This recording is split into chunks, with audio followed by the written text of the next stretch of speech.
Lux 珍稀花卉精油，70的小时环绕，法式香氛。What's it like to learn science on Brilliant? Brilliant gets you hands-on to help you learn by doing.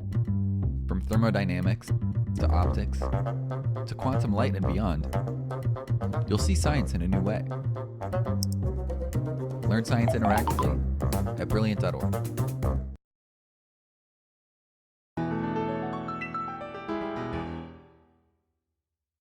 Imagine you're a kid in elementary school. You've just been taught what a fraction is, and now you're about to learn how to add them. For many kids, the most natural thing to do would just be to add the numbers across. Obviously, this is wrong.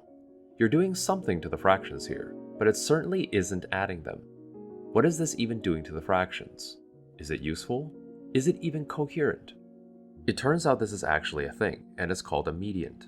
The mediant of these two fractions is obtained by just adding the numerators and adding the denominators. However, usually when people work with mediants, they add two particular conditions. The first condition is that our fractions are rational values, so no irrational numbers are allowed.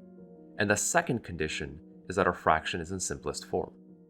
To see why we add these conditions, consider the following example. The mediant of these two fractions gives us this. Notice that since 1/2 is equal to 2/4, we can substitute that. Since we didn't change the input fractions, we should get the exact same mediant value, and as we can see, we do not. This violates our intuition, because the same two values can result in a mediant that can literally be any real number. How can we even do math with this? How would this even be useful or coherent? This is why we want our fraction to be standardized, such that there is precisely one way that the value can be expressed, which means that there is precisely one possible value for the mediant. And so we declare that our fractions must be in simplified form, which is only meaningful if the value is rational. Okay, cool. Now we have a well-defined operation. It was rational.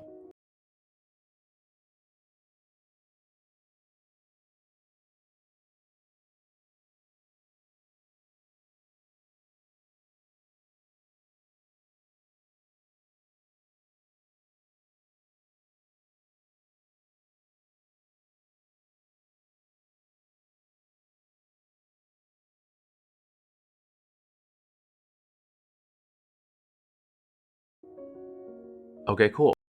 Such that there's our intuition, because the same two values can result in a mediant that can literally be any real number. How can we even do math with this? How would this even be useful or coherent? This is why we want our fraction to be standardized, such that there is precisely one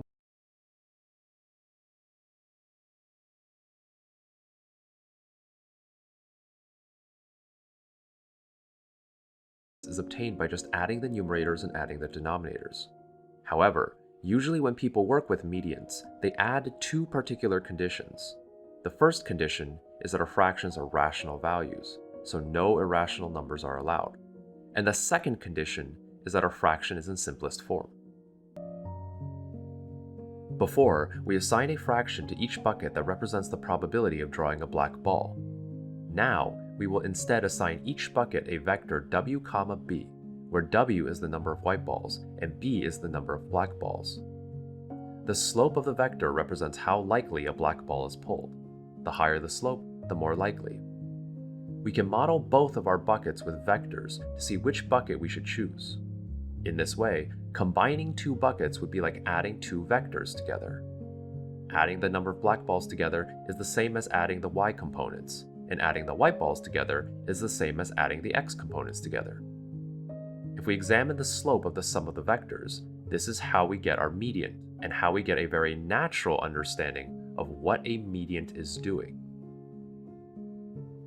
Now let's use this representation to reinterpret Simpson's paradox. What Simpson's paradox is saying, using the language of our vectors instead of the language of probability, is this. Suppose you have two pairs of vectors. Add the vectors of higher slope together, and add the vectors of lower slope together.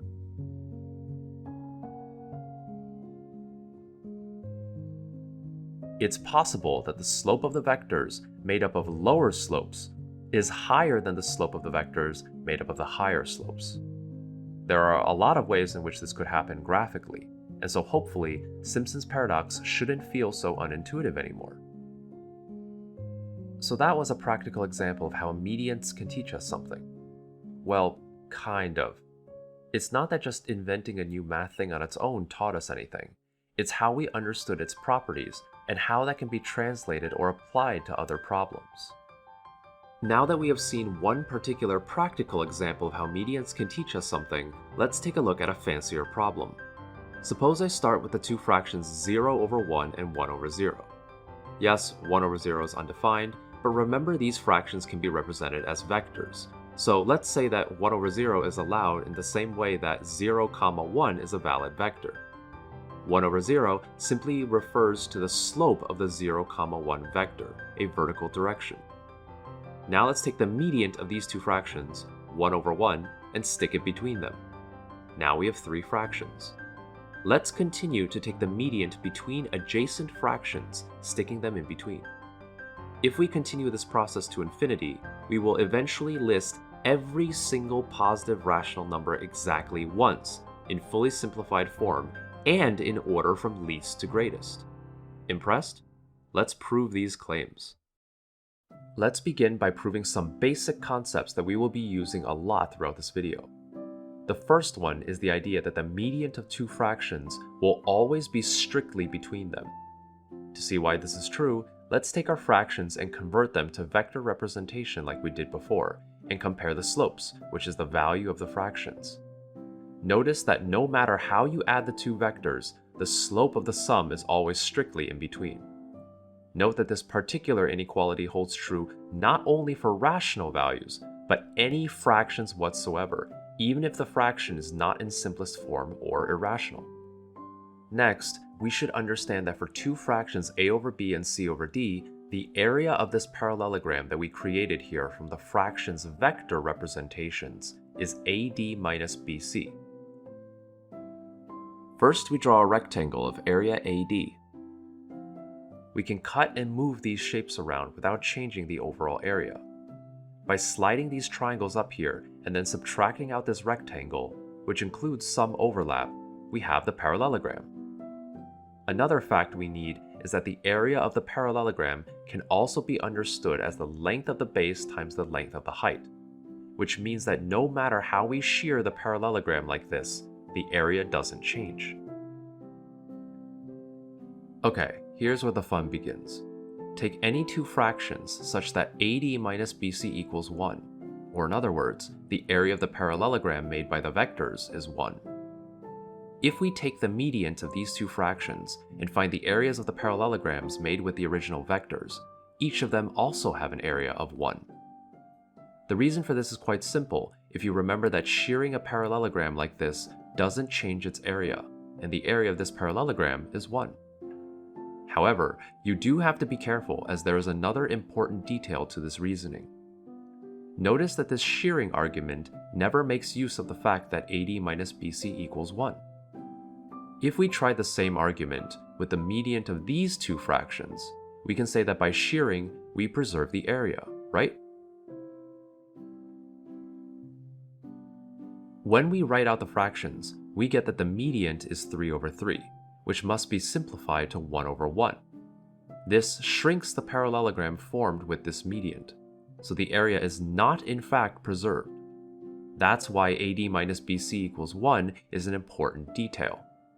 When calculating the mediant, it does not need to be simplified, and so the mediant vector won't shrink, preserving area.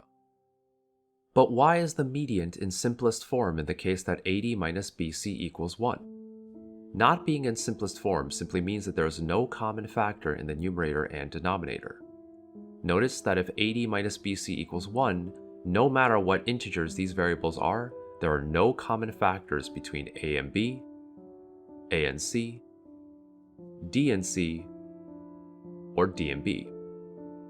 To see why, let's pretend that there is a common factor between a and b. We will call this common factor k.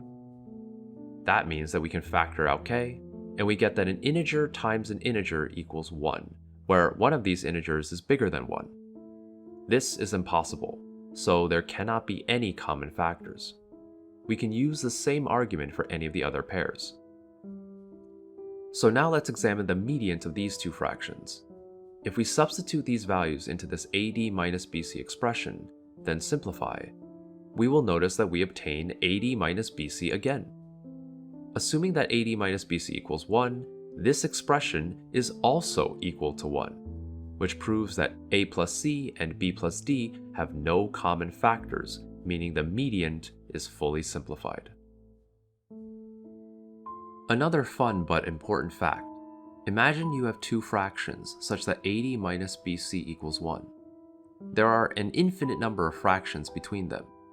The mediant of the two fractions is not only in simplest form, but of all of the fractions in between, it is a fraction with the lowest denominator. Let's prove this. There is a unique linear transformation that turns the unit vectors into the vectors of our two fractions.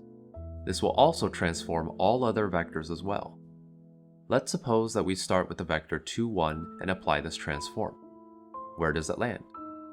The vector 2, 1 tells us that we want to add 2 of the x unit vectors and 1 of the y unit vectors. While the unit vectors are transformed, it doesn't change how they are added, and so this is how we get our transformed vector. Notice that the vector 1, 1 is transformed into our mediant, the sum of the vectors. Since we are looking for the fraction with the smallest denominator, and the denominator is represented by the x component, we want the vector furthest to the left after transformation. This is our transformed 1, 1 vector. If either of these components are increased, we want the vector furthest to the left after transformation. We want the vector furthest to the left after transformation. This is our transformed 1, 1 vector. If either of these components are increased, we move further to the right. This is the smallest we can make our vector components, so it is the smallest denominator. Well, once again, we have a small detail to this proof that needs to be addressed. Why couldn't a non-integer vector transform into a point that we missed? We show that a complete set of the lattice points of the first quadrant will be transformed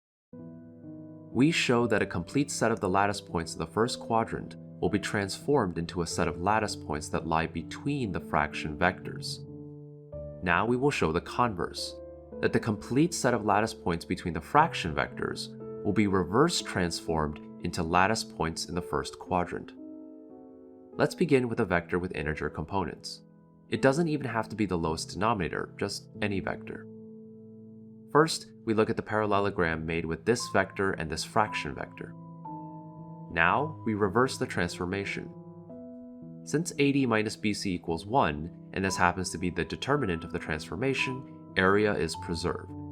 Whatever the area of the parallelogram is, it will be the same before and after the transformation.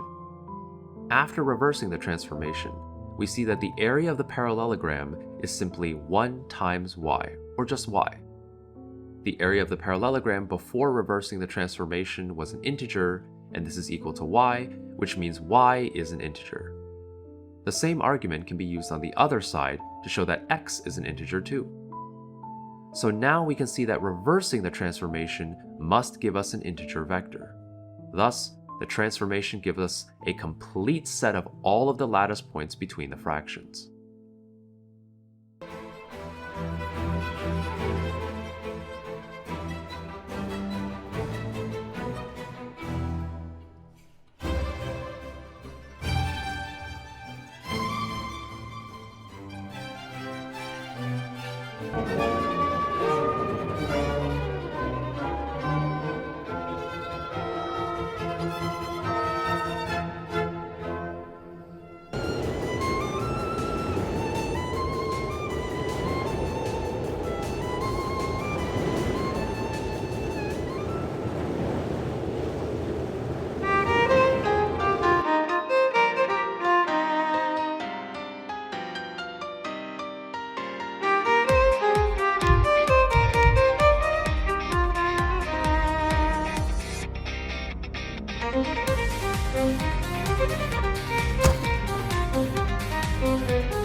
brothers. Job done. It has begun.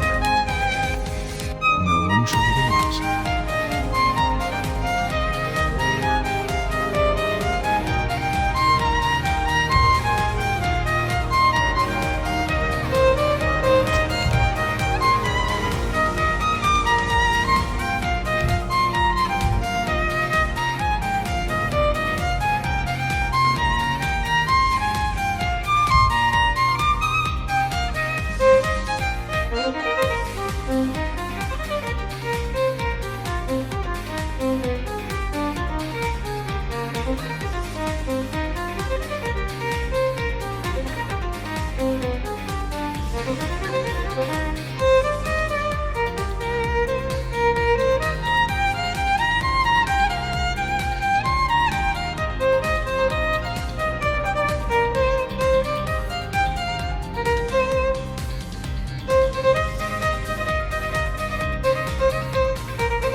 Job done. It has begun. Job done. My brothers. Job done. Job done. Out with it.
Bidding has begun.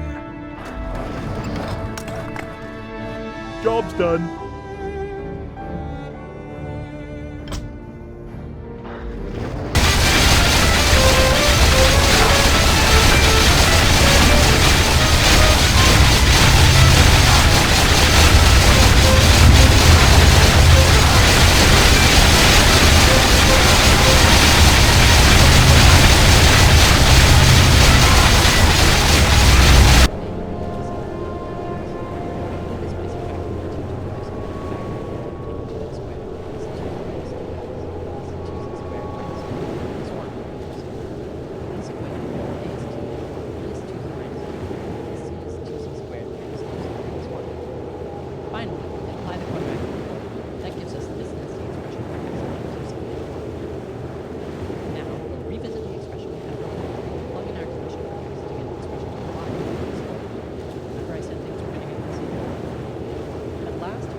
choice of what we do with that. And even if we were to successfully apply that formula, we still wouldn't be done. We'd have to plug the value of A and C back to find X and Y. That brings all three variables to the fourth power and add them to compute the distributed X, Y, and Z. So while this new equation seems simple, solving for C explicitly is not that simple. So, what else can we do? The astute among you may have realized something when we set out to solve it. Our choice of which variable to solve, which order, was completely arbitrary. Instead of isolating y in the first equation, we could have isolated z to get z equals 1 minus x minus y. Then, we could have plugged these values into the second equation. Again, the equation just in terms of x and y, and solve this equation from x. You'll remember this equation we had before, x and z. It's essentially the same thing, just with variables switched around. That means the solution we get from it will be the same as what we got from x before, just with x and z. Finally, we use this to substitute for y in the first equation, and eliminated y and z in the third equation to get an equation just equal to x. We'd end up with essentially the same monster equation we had earlier. So, doing it, remember the it's due to one you may have realized something. So while this new equation seems simple, solving for C explicitly is not a big step. So, what else can we do? Of people like Einstein and Nikola Tesla, and on those videos some of you asked that I show some of my own grades, and I thought, well, today as a bit of a special video to celebrate passing the 500k subscribers, then I would do just that. So I'm going to show you through the transcript I have here of my time at the University of Canterbury, which is where I did my undergraduate degree, and it was a Bachelor of Science majoring in physics and maths. I'll put the university grading scale up on the screen so you can have a little look. It goes from an A+, which means you got a mark of between 90 and 100 for the course, all the way down to an E. And I think anything above a D would be considered a passing grade. There are then a couple of special grades such as P and F, which are usually for things that aren't worth credit or are considered differently to an actual course. So let's start with 2013, which was my first year of uni. And the year is broken up into 2 main semesters, and to be considered a full-time student, you would take 4 courses in each semester. Each course is worth 15 points, so if you keep that up over 3 years, you would have the 360 points that you need to graduate. Now, I'll highlight the courses that I took during my first semester, which is when I was 17. I got 2 A+, an A, and an A-. Now, this was probably one of my best semesters at uni because I was fresh out of high school, I was motivated, I was pretty hardworking, and I was fairly organized. So much so that I do remember actually reading and studying some of the lecture materials before showing up to the lecture, which is a good practice, but unfortunately not something that I was able to keep up for very long. I took courses in math, physics, astrophysics, and computer science. Now, of those, the computer science course was definitely the most difficult for me, and I think that's because I had never encountered computer science before. This class was my first introduction to any of the concepts of coding. So first semester was fine, but second semester would go on to probably be my worst semester of my degree. It was one where I felt stressed a lot of the time, I was disorganized, I would show up to lectures late. I had this one class that I really hated, which was Math 170, and maybe I hated it because I didn't really have any friends in that class, or I don't know why. But I remember when the exam time came around, I just felt like I couldn't focus. I couldn't focus on studying. I showed up to the exam and asked someone as we were waiting outside the door to be let in to explain Bayes' theorem to me. You know, that's how last minute I was kind of panicking about this whole semester. At the same time, I was taking part in this university business competition and trying to launch a startup. And I was also working on some other projects to do with like video interviews and things for the physics department.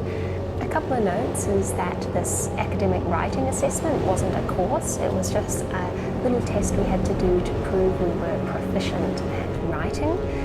And this Astro 211 the 2 indicates that it was a second year course, whereas all of the others would be considered first year courses. So that's kind of reflecting their difficulty.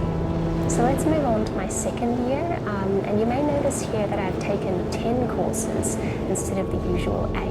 And there's no real reason why I've done that, and in fact I ended up getting a lot more points than I needed to graduate. So you wouldn't do this as a strategic option, I guess, but the extra courses that I added were ones that I really wanted to take, and so I felt prepared to do extra work in both semesters to be able to take them. I did all the standard courses in maths and physics, and then I added this science communication third year course, which I guess kind of makes sense to what I do now. I was interested in science communication back then. And I also added on this first year computer science course, which was a follow-up to the one I'd taken in first year. And I kid you not, I decided to take that course just because I had a dream about it. I had a dream about one day before the deadline to sign up for courses that I had taken this course, and that, I don't know, there was just this feeling that it was the right thing to do. So I woke up and I enrolled in it, but I actually was really glad about that decision. It was a course all about sort of algorithms and data structures, and in the internship that I did at the end of this second year, I was in an observatory and we were processing images of galaxies. The skills that I learned in that class were pretty much the most useful thing I'd learned all year in terms of how to process these images using code. The grades this year were pretty good. I got quite a few A+ and no Bs, which I was happy about. Of these courses, the hardest one was probably Analysis and Groups, Math 240. But the one that required the most work was probably Phys 285, Experimental Physics, which I managed to get an A+ in, but it took a lot of work because it was a lab course where every week we would do like a 3-hour experiment, and then every week have to write up a long lab report and send that in. It would be about 10 or so pages with all the code and everything. And yeah, I guess a few of the weeks of this course I did have to pull an all-nighter to get that lab report done. But yeah, I managed to do well in it in the end. Probably my favourite course this year was Math 203 Linear Algebra, which I also got an A+ in. And I don't know, it was just a concept I enjoyed. I thought the lectures were nice. Everything sort of fit together and made sense in a way. And yeah, I don't know, it was an area of math that I felt like I was good at. During 2014, I did still have a lot of stuff going on outside class. I was the vice president of the Physics Society that year and still working on, I guess, lots of little science communication projects. But I think compared to the previous semester, things were a lot more calm. I was, in general, less stressed and a bit more organised. My third and final year, I again made the odd choice to take 10 courses instead of 8. And this time I did all of the usual courses in maths and physics, and then I added on this Psych 106 course, which I was able to take under this program the uni had called the Vice Chancellor's Award, where people were able to take a course outside of their usual program. For me, that would be outside of physics, and take it without having to pay for it, and they would only be marked either pass or fail, so it wouldn't really affect their GPA, and they would be able to have a try of something a little bit new. So I took this psychology course, and yeah, I kind of enjoyed it. My hardest course this semester was Math 302, and partial differential equations, which I got another B in, which again, I wasn't happy about, but yeah, that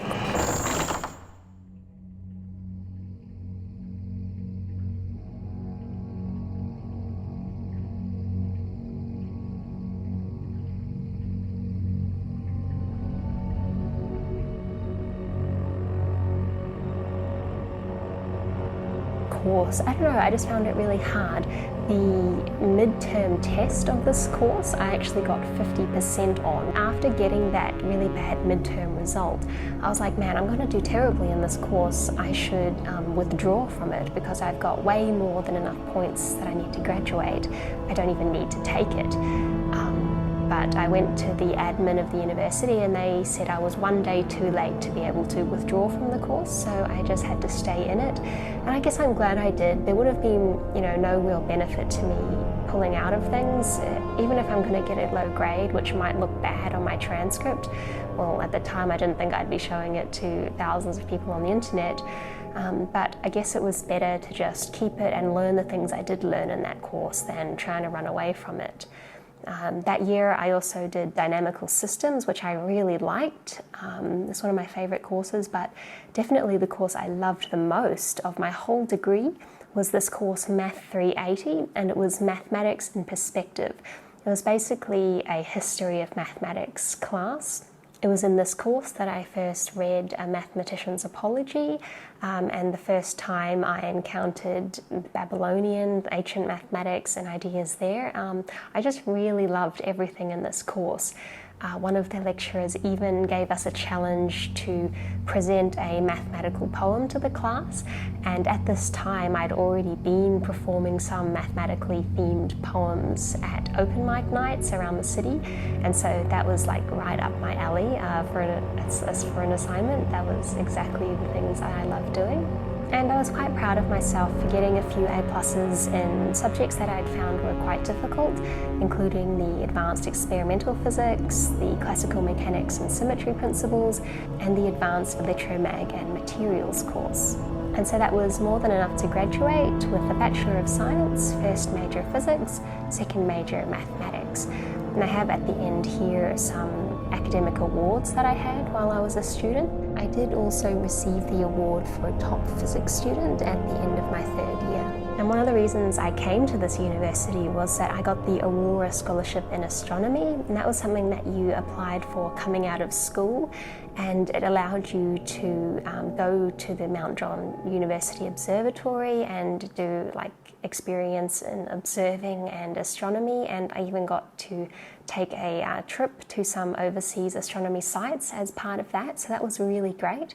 And yeah, I'd done quite a lot of astronomy stuff, including at my local astronomy club as a high school student, so that definitely helped in applying for that.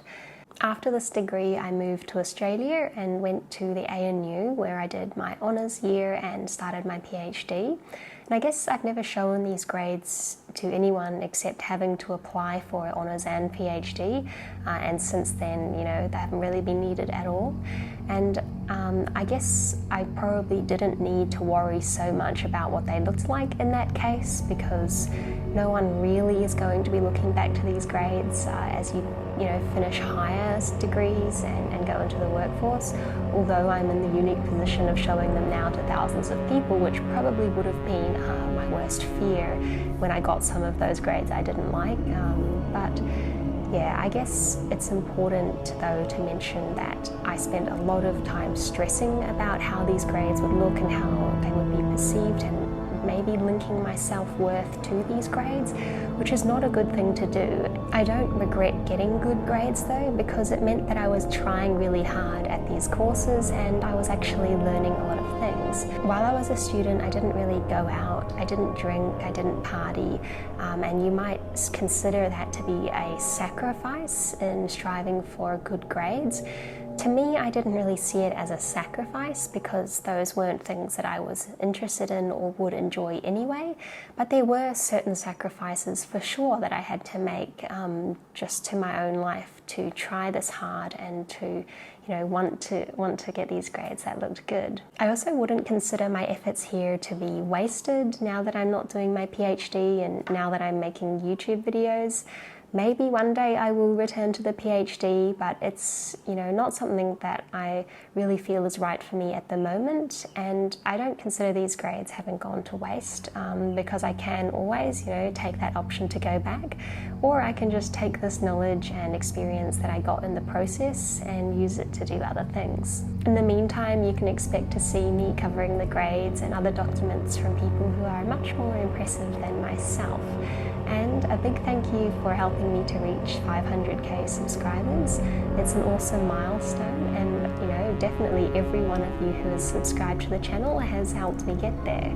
A big thank you as always to my Patreon supporters. And a special shout out to today's patron cat of the day, who is looking awfully reptilian, Thor. Thanks for watching, and I hope to see you next time. Reptilian, Thor. On cat of the day, who is looking awfully reptilian, Thor. Thanks for watching, and I hope to see you next time.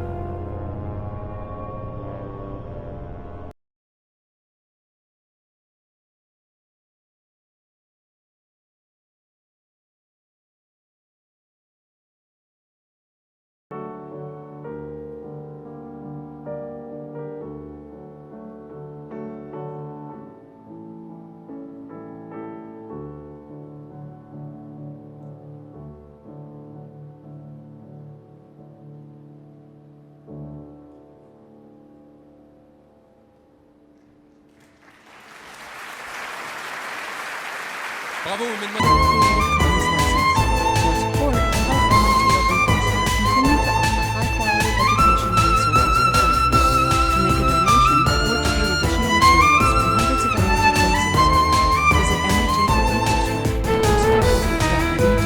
Edu. Okay, so I'd like to begin the second lecture by reminding you what we did last time.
Think of that if x were measuring time, and so the average, and that's when this becomes a rate, and the average is over the time interval delta x, and then the limiting value is denoted dy dx, and that is so this one is the average rate of change, and this one is the instantaneous rate.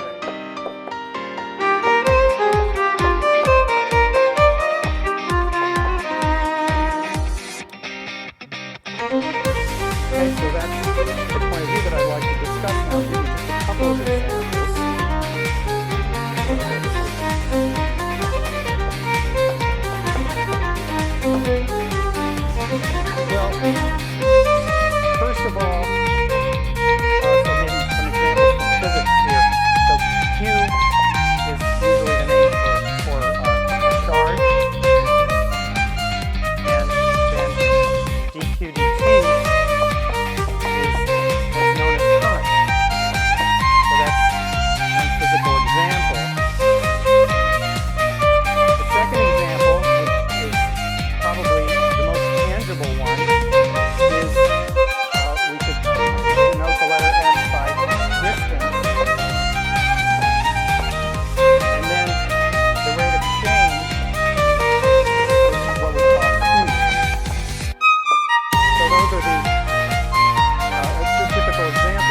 time that it takes for the pumpkin to drop is going to be the change in h divided by the change in t, which is, it starts out at, what does it start out as? It starts out as 80, right? And it ends at 0. So actually, we have to do it backwards. We have to take 0 minus 80, because the first value is the final position, and the second value is the initial position. And that's divided by 4 minus 0, time 4 seconds minus time 0 seconds. And so that, of course, is minus 20 meters per second. So the average speed of this guy is 20 meters a second. Now, so why did I pick this example? Because, of course, the average, although interesting, is not really what anybody cares about who actually goes to the event. All we really care about is the instantaneous speed when it hits the. All we really care about is the instantaneous speed when it hits the pavement, and so that's can be calculated at the bottom. So what's the instantaneous speed? That's the derivative. Or maybe I should, to be consistent with the notation I've been using so far, that's d by dt of h, right? So that's d by dt of h. Now remember, we have formulas for these things. We can differentiate this function now. We did that yesterday. So we're going to take the rate of change, and if you take a look at it, it's just the rate of change of 80 is 0 minus the rate of change for this minus 5t squared. That's minus 10t. All right? So that's using the fact that d by dt of 80 is equal to 0, and d by dt of t squared is equal to 2t. The special case, well, I'm cheating here, but there's a special case that's obvious. I didn't throw it in over here. The case n equals 2 is that second case there, but the case n equals 0 also works. Because that's constants, the derivative of a constant is 0, and then the factor n there is 0, and that's consistent. And actually, if you look at the formula above it, you'll see that it's the case n equals minus 1. So we'll get a larger pattern soon enough with the powers.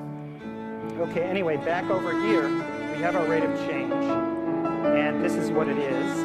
And at the bottom, at the point of impact, we have t is equal to 4, and so h prime, which is the derivative, is equal to minus 40 meters per second.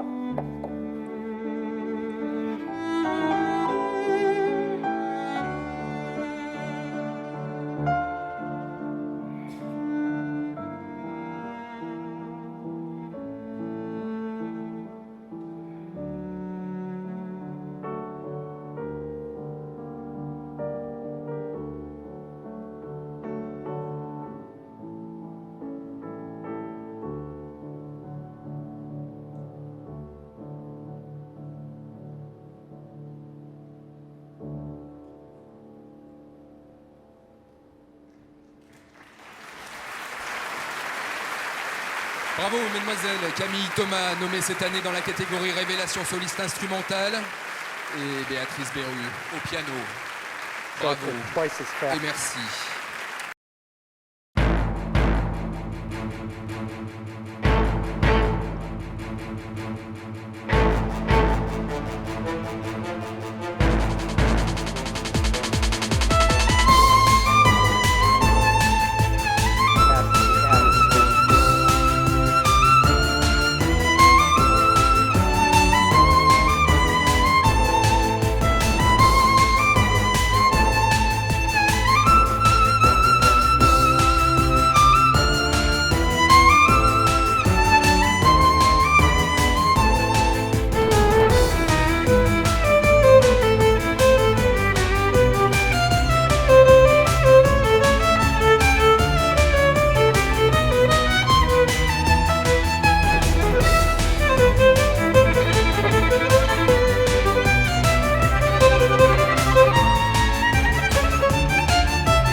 airflows and it causes things to change.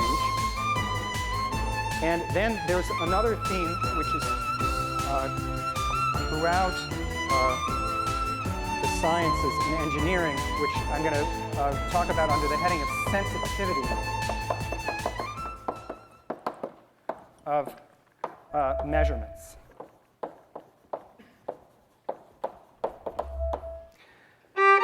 So let me explain this. I don't want to belabor it because I just am doing this in order to. I don't want to belabor it because I just am doing this in order to introduce you to the ideas on your problem set, which is the first take of this. So in problem set 1, we have an example which is based on a simplified model of GPS, flat Earth model. And in that situation, well, here it's flat, it's just a horizontal line like this. And then you have a satellite, which is over here, preferably above the Earth. And the satellite knows exactly, the system knows exactly where the point directly below the satellite is. So this point is treated as known.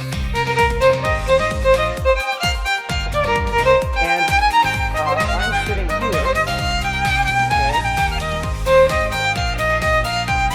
with my little GPS device, and I want to know where I am. And the way I locate where I am is I communicate with the satellite by radio signals, and I can measure the distance here, which is called H. And then the system will compute its horizontal distance, which is L. So in other words, what's measured, so H measured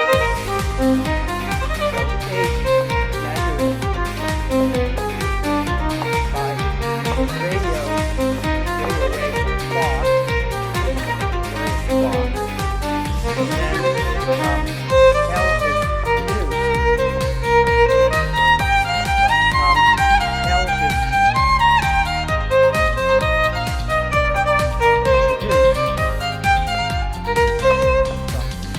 from H. And what's critical in all of these systems is that you don't know H exactly. There's an error on H, which denotes delta. There's some degree of uncertainty. The main uncertainty in GPS is in the ionosphere, but there are lots of corrections that are made. There are lots of corrections that are made of all kinds, and also inside a building, a problem to measure. But it's an extremely important issue, as I'll explain in a second. So the idea is we then get a delta S, which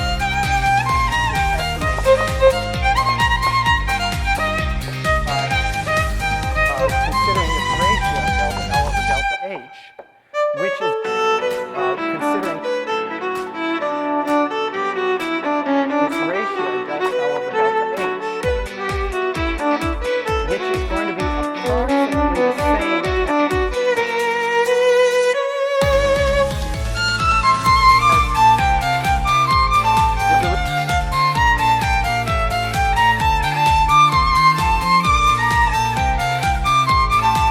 derivative of L over.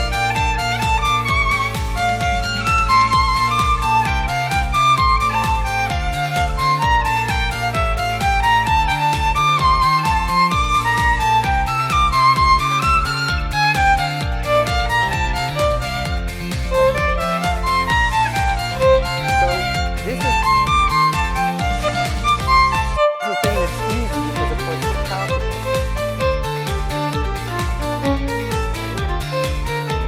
Calculus is the easy part, and that allows us to deduce something about the real world that's close by over here. So the reason why you should care about this quite a bit is that it's used all the time to land airplanes. And so you really do care that they actually know to within a few feet or even closer where your plane is and how high up it is and so forth. All right. So that's it for the general introduction to what a derivative is. I'm sure you'll be getting used to this in a lot of different contexts throughout the course. And now we have to get back down to some rigorous details. Okay? Is everybody happy with what we've got so far? Yeah. Good question. The question was, how did I get this equation for height?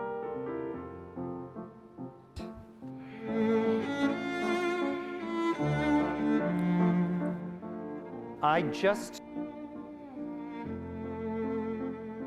made it up because it's the formula from physics that you will learn when you take 801, and it has to do with the fact that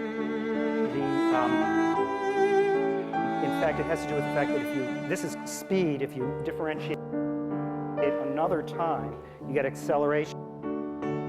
And this is the acceleration due to gravity is 10 meters per second, which happens to be the second derivative of this. But anyway, I just pulled it out of a hat from your physics class. So you can just say C801. All right, other questions?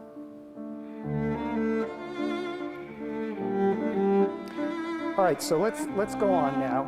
Now I have to be a little bit more systematic about limits, and so let's do that now.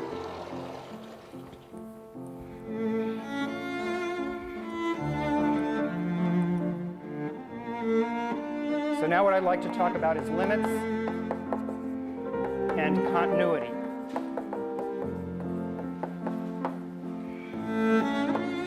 And this is a warm-up for deriving all the rest of the formulas. All the rest of the formulas that I'm going to need to differentiate every function you know. Remember, that's our goal, and we only have about a week left, so we better function you know. Remember, that's our goal, and we only have about a week left, so every function you know. Remember, that's our goal, and we only have about a week left, so we better get started. All the rest of the formulas that I'm going to need to differentiate every function you know. Remember, that's our goal, and we only have about a week left, so we better get started. So first of all, there's what I will call easy limits.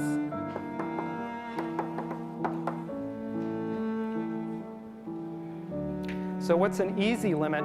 An easy limit is something like the limit as x goes to 4 of x plus 3 over x squared plus 1. And with this kind of limit, all I have to do to evaluate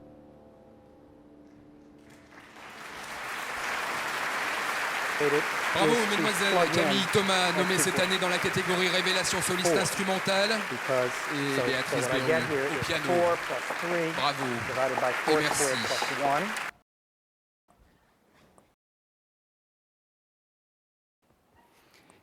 And that's just 7 divided by 17. And that's the end.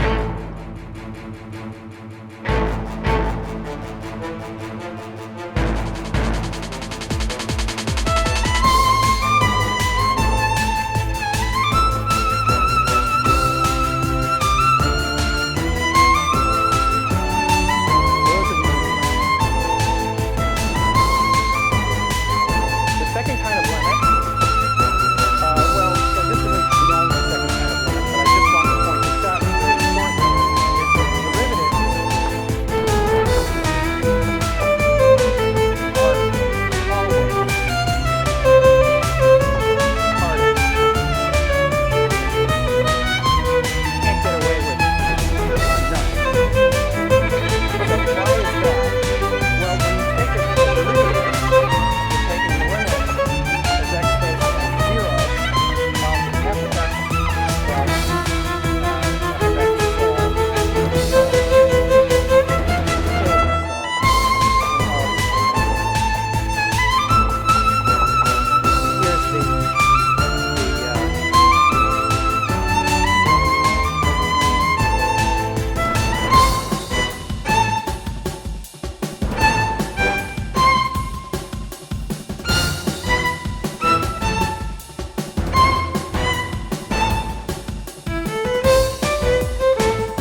0, except there's one more restriction which has to do with this plus sign, which is we're going from the plus side of x0. That means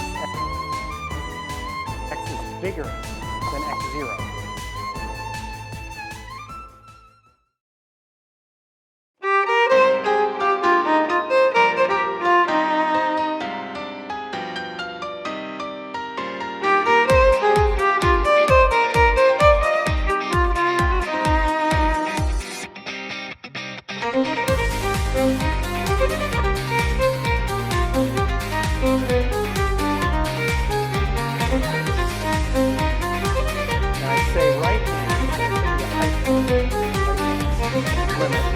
Because on the number line, if x0 is over here,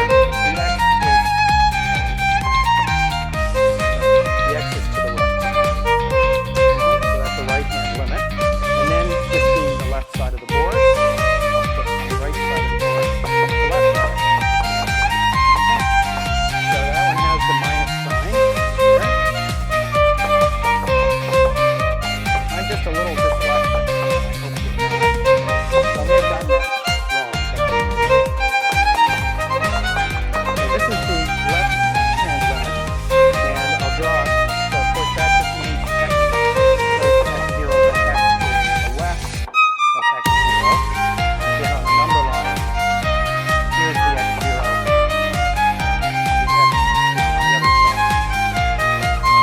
So those two notations are going to help us to clarify a bunch of things. It's much more convenient to have this extra bit of description of the limits than to just consider limits from both sides. Okay, so I wanted to give an example of this.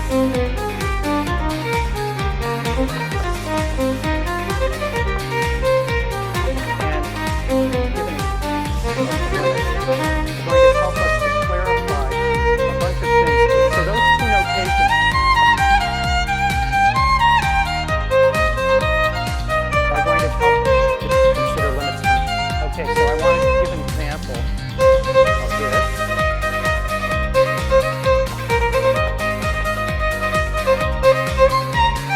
And also an example of how you're going to think about these sorts of problems. So I'll take a function which has two different definitions.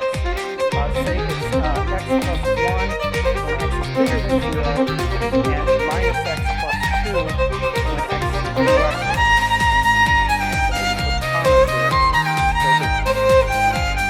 So when x is greater than 0,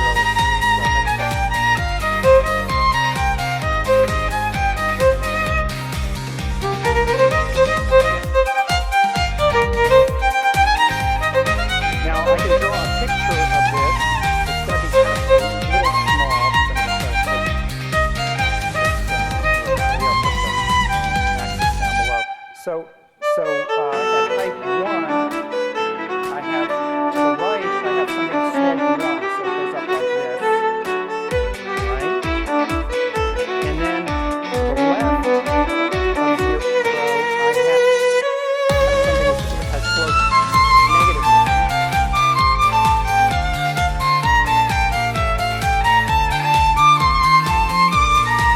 But it hits the axis of 2, so it's up here. So I have this sort of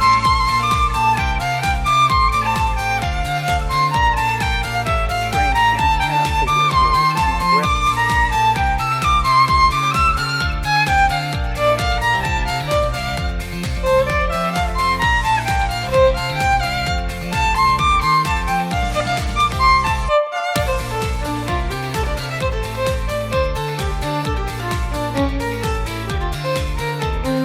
Perhaps maybe I can draw this color.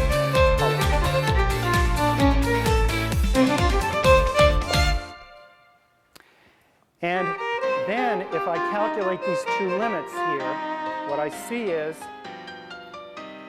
that the limit as x goes to 0 from above of f of x, that's the same as the limit as x goes to 0 of YouTube Music 是 YouTube 制作的音乐应用程式，也是你的专属 DJ， 为你准备适合任何活动或情境的合集。无论是在运动时，或想大吃整桶冰淇淋的夜晚，试试 YouTube Music Premium， 马上免费使用1个月。Which, right? This is the right. So it's that right half. Here we go. So.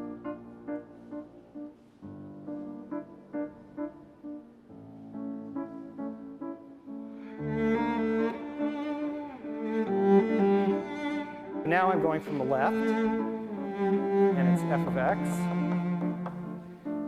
again. But now, because I'm on that side, the thing I need to plug in is the other formula, minus x plus 2, and that's going to give us 2.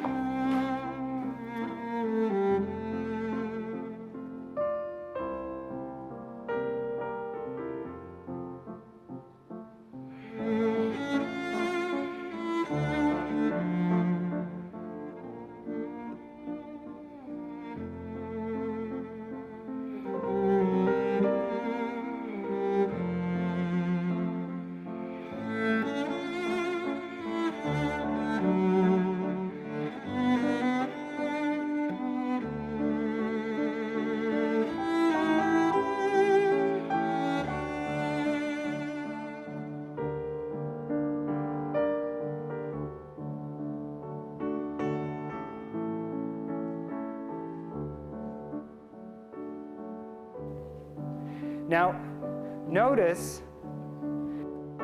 that the left and right limits, and this is one little tiny subtlety, and it's almost the only thing that I need you to really pay attention to a little bit right now, is that this, we did not need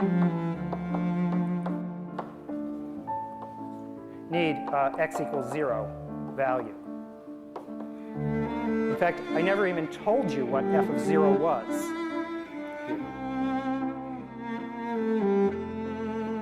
If we stick it in, we could stick it in, okay, let's say we stick it in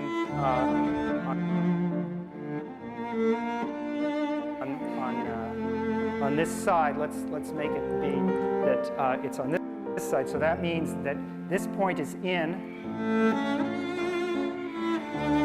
and this point is out. So that's a typical notation, this little open circle and this closed dot for when you included these. So in that case, the value of f of x happens to be the same as its right-hand limit. Namely, the value is 1 here, and not 2. Okay, so that's the first kind of example. Question?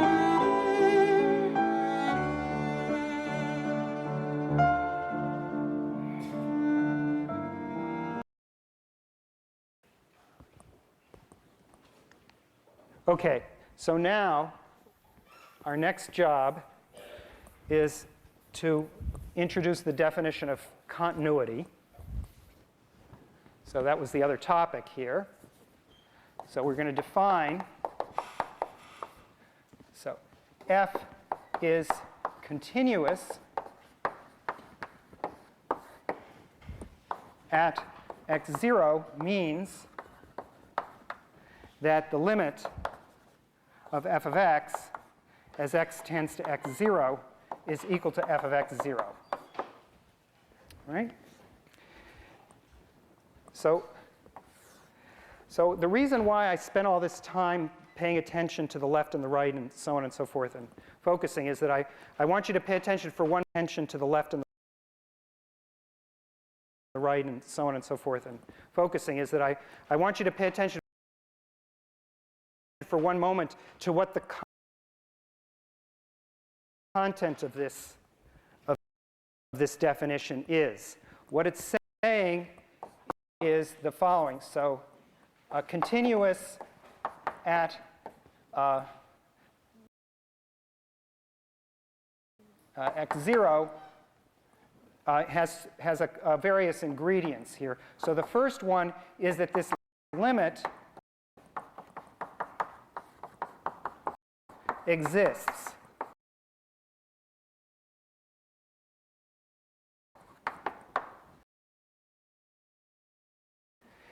And what that means is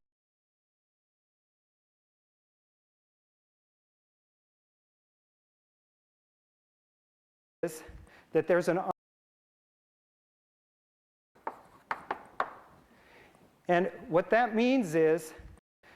honest limiting value both from the left and right. And they also have to be the same. All right, so that's what's going on here. And the second property is that f of x0 is defined. So I can't be in one of these situations where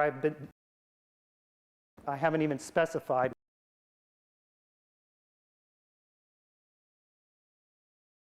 what f of x0 is, and they're equal.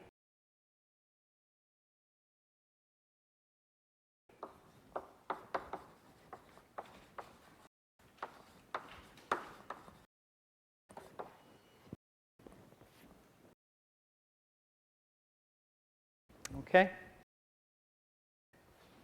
So that's the situation. Now, again, let me emphasize a tricky part of the definition of a limit. This side, the left-hand side, is completely independent, is evaluated by a procedure which does not involve the right-hand side. These are separate things. This one is to evaluate it. You always avoid the limit point. So that's, if you like, a paradox, because it's exactly the question is it true that if you plug in x0, you get the same answer as if you move in the limit? That's the issue that we're considering here. We have to make that distinction in order to say that these are two, otherwise this is just tautological. It's a very little, it doesn't have any meaning. But in fact, it does have a meaning because one thing is evaluated separately with reference to all the other points, and the other is evaluated right at the point in question. And indeed, what these things are exactly the easy limits. That's exactly what we're talking about here. They're the ones that you can evaluate this way.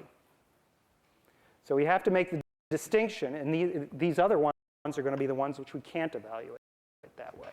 So these are the nice ones, and that's why we care about them and why we have a whole definition associated with them. All right. So now what's next? Well, I need to give you a little tour, a very brief tour of the zoo of what are known as discontinuous functions.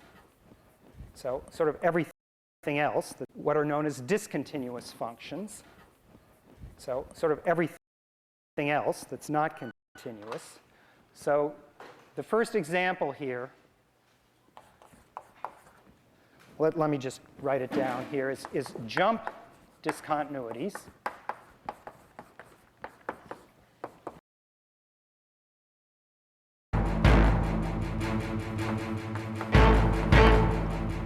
So what would a jump discontinuity be? Well, we've actually already seen it. The jump discontinuity is the example that we had right there. This is when the limit is the example that we had right there. This is when the limit from the left and right exists, but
discontinuity.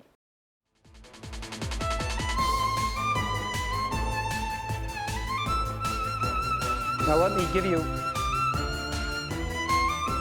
an example of this, or actually a couple of examples.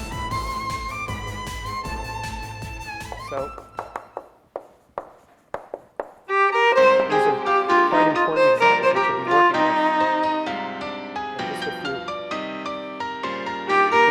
minutes. So the first is the function g of x, which is sine x over x. And the second will be the function h of x, which is 1 minus cosine of x.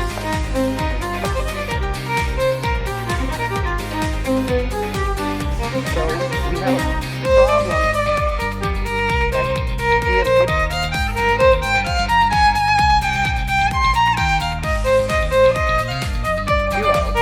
0 is undefined.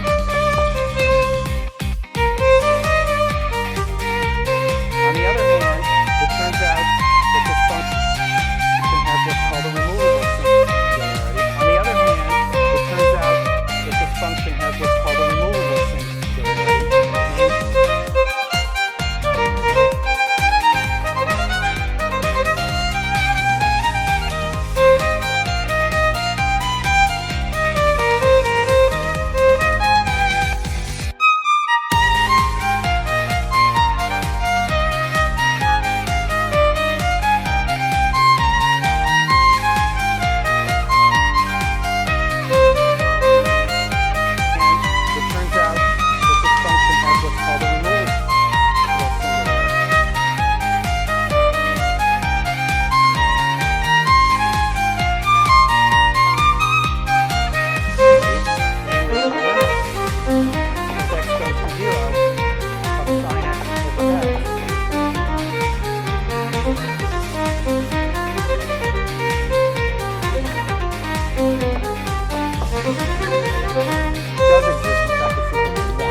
Why is this true? Is that what your question is? And the answer is, it's very, very unobvious. I haven't shown it to you yet. And if you were not surprised by it, then that would be very strange indeed. So we haven't done it yet. You have to stay tuned until we do, okay? We haven't shown it yet. And actually, even this other statement, which maybe seems stranger still, is also not yet explained. Okay? So we are going to, as I said, either at the end of this, beginning of next. There. As I said, either at the end of this lecture or at the beginning of next. Other questions? Stranger still is also not yet explained.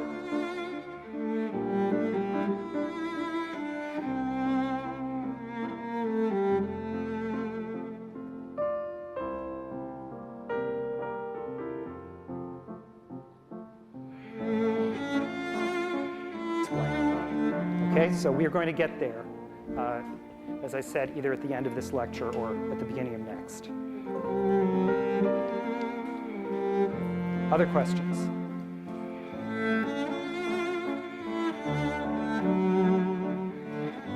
All right, so let me just continue my tour of the zoo of discontinuities. And I guess I want to illustrate something with the convenience of right and left-hand limits.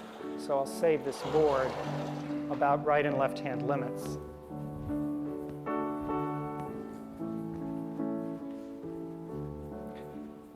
So a third type of discontinuity is what's known as an infinite discontinuity.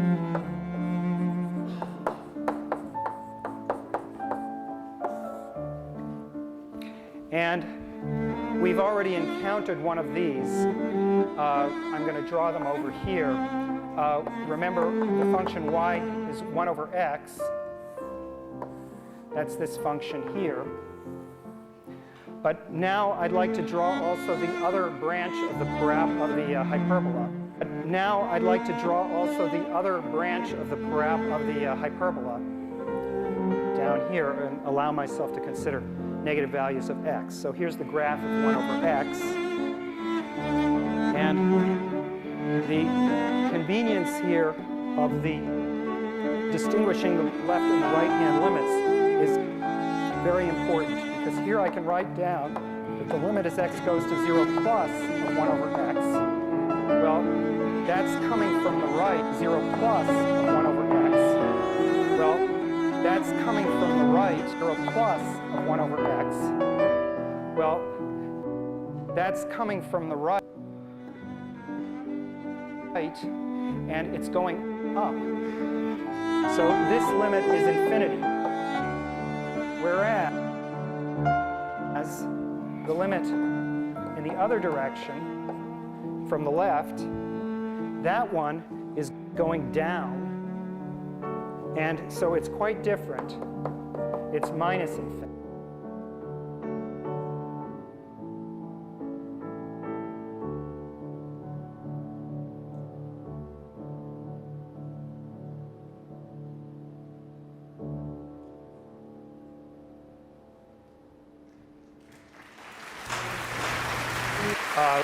Bravo, mesdemoiselles. Camille Thomas, nommée cette année dans la catégorie Révélation soliste instrumentale.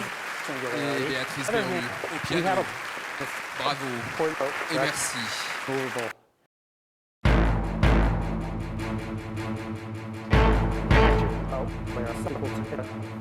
These are you haven't done that.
more correct. Okay, so now in addition, I just want to point out one more thing. Remember, we calculated the derivative, and that was minus 1 over x squared.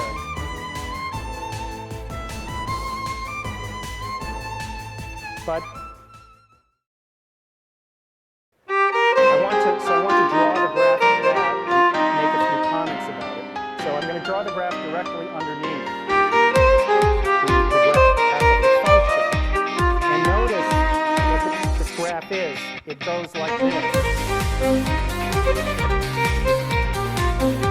It's always negative. It points down.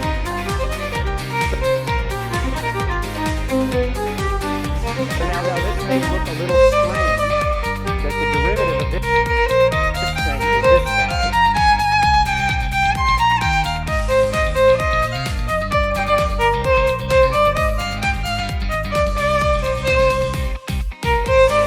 But that's because of something that's very important. You should always remember this about derivatives. The derivative of a function looks nothing like the function.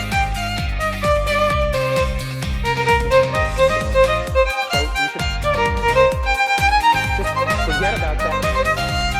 That is an idea. Some people feel like if one thing goes down, just forget that intuition is wrong. What we're dealing with here, if you remember, is the slope. Forget about that. It's nothing like the function. So you should just forget about that as being an idea. Some people feel like if one thing goes down, the other thing has to go down. Just forget that intuition is wrong. What we're dealing with here, if you remember, is the slope. So if you have a slope, that corresponds to the slope over here. And the slope gets a little bit less steep. That's why we're approaching the horizontal axis. We're getting a little, numbers getting a little smaller. Now over here, the slope is also negative. It's going down. And when you get down here, it's getting more and more negative.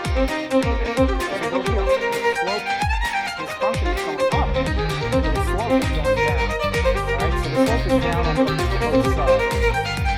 And the notation that we use for that is well suited to this left and right business.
Finally, let me just make one last comment about these two graphs.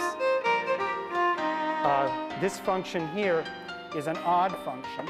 And when you take the derivative of an odd function, you always get an even function. That's closely related to the fact that this 1/. YouTube Music 有多种情境的播放清单，像是你在跟深蹲奋斗的时候，试试 YouTube Music Premium。X to the first power is an odd power, and x squared is an even power. So all of your intuition should be reinforcing the fact that these pictures look right. Okay, now there's one last kind of discontinuity that I want to mention briefly, which I will call other.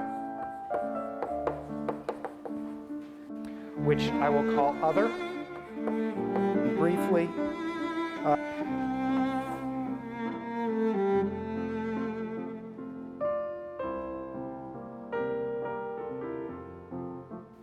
Okay, now there's one last kind of discontinuity that I want to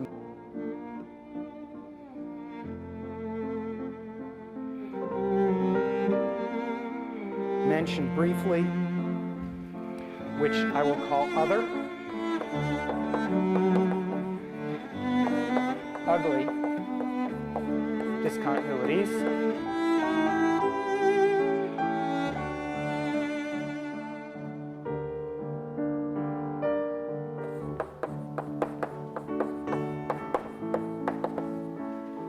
And there are lots and lots of them. And so one example would be the function y is equal to sine 1 over x as x goes to 0.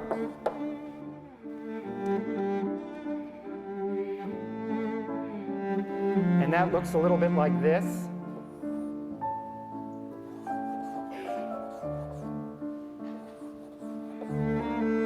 Back and forth and back and forth. It oscillates infinitely often as we tend to 0. And there's no left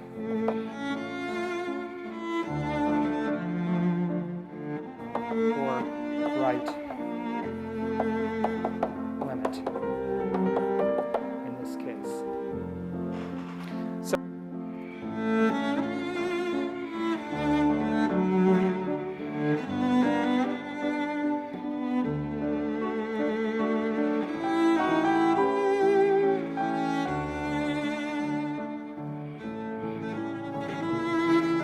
So there is a very large quantity of things like that.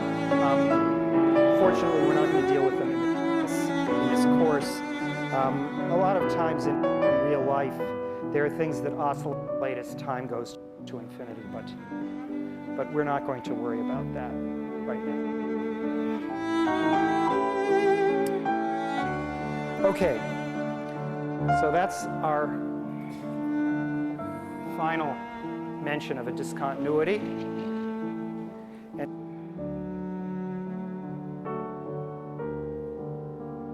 And now I need to do just one more piece of groundwork for our formulas next time. Namely, I want to check for you one basic fact. Bravo, mesdemoiselles. Camille Thomas, nommée cette année dans la catégorie Révélation soliste instrumentale. Et Béatrice Berru au piano. Bravo et merci. And it has a very short proof. So the theorem goes under the name differentiable implied. So the theorem goes under the name differentiable implied continuous. And what it says is the following.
We're going to need 0 and imply continuous.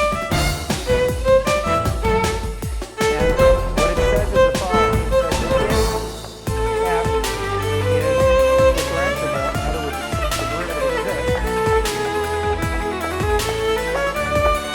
at x0, then f is continuous.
Continuous because the limit of f of x is supposed to be f of x0. And so this difference should have limit 0. And now, the way this is proved is just by rewriting it, by multiplying and dividing by x minus x0. So I'll rewrite the limit. YouTube Music 是 YouTube 制作的音乐应用程式，让你探索从古至今的所有音乐类型，像是多名名家的单薄旋律，其实正流行。试试 YouTube Music Premium， 马上免费试用1个月。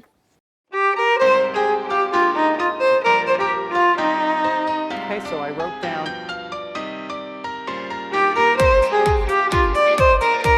the same expression that I had here. This is just the same limits that I multiplied and divided by.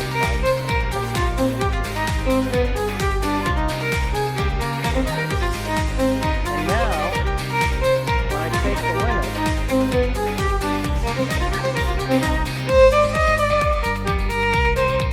what happens is the limit of the first factor is f prime of x0.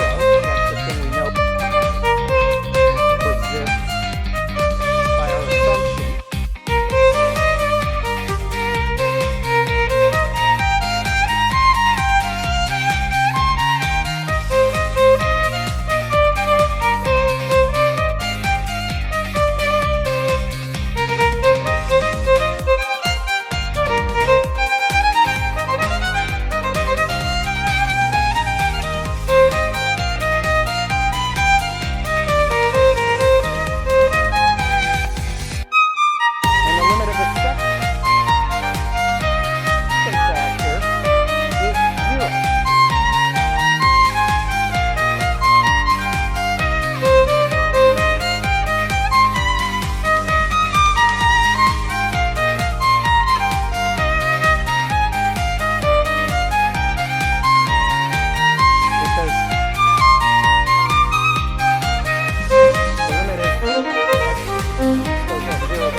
when I take the limit,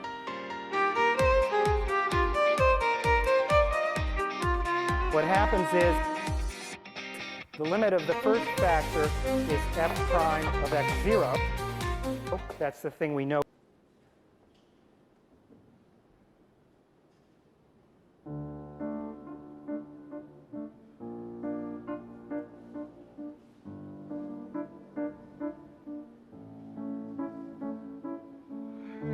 Exists by our assumption.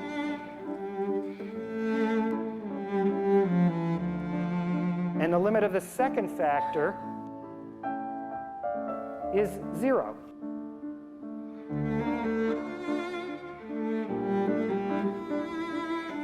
Because the limit is x goes to x0 of x minus x0 is clearly 0. So that's it. The answer is 0, which is what we wanted. Right, so that's the proof. Now, there's something exceedingly fishy looking about this proof. And let me just point to it before we proceed. Namely, you're used in limits to setting x equal to 0. And this looks like we're multiplying, dividing by 0, exactly the thing which makes all proofs wrong in all kinds of algebraic situations and so on and so forth. You've been taught that that never works, right? But somehow these limiting tricks have found a way around this. And let me just make explicit what it is. In this limit, we never are using x equals x0. That's exactly the one value of x that we don't consider in this limit. That's how limits are cooked up. And that's sort of the theme so far today, is that we don't have to consider that. And so this multiplication and division by this number is legal. It may be small, this number, but it's always non-zero. And so this really works. And it's really true. We've just checked that a differentiable function is continuous. So going to have to do these, carry out these limits, which are very interesting 0 over 0 limits next time. But let's hang on for 1 second to see if there are any questions before we stop. Yeah, there is a question.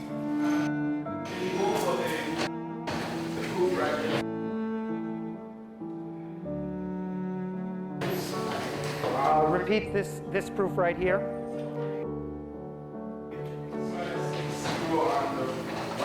Okay, just say again. X minus x0. I put that bottom. Why did you multiply? Okay, so there are 2 steps to the proof.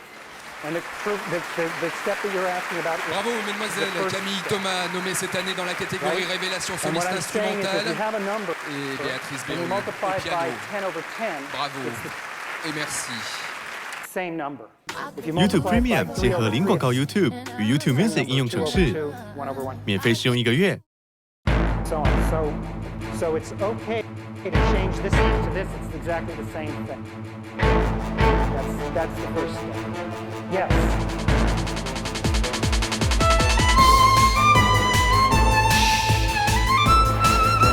The question was, how does the proof, how does this line? Yeah, where the question is. So what I checked was that this number which is on the left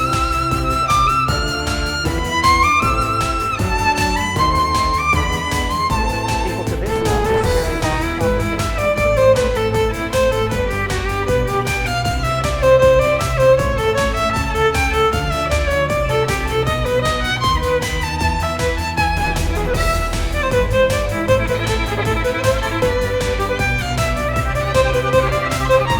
Which is equal to this number, which is equal to this number.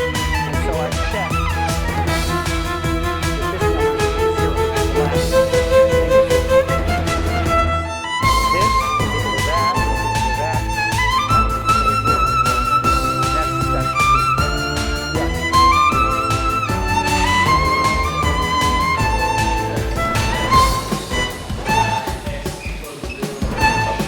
Yeah. So that's a different question. Okay. So the hypothesis of differentiability I use because this limit is equal to this number. That limit exists. That's how I use the hypothesis. The conclusion of the theorem is the same as this because being continuous is the same as the limit of x goes to x0 of f of x equal to f of x0. That's the definition of continuity. And I subtracted f of x0 from both sides. This claim is continuity. It's the same as this.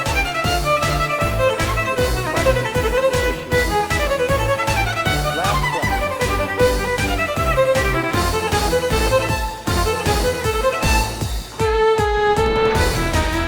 How did we get to 0? So the claim is being made. So the claim is why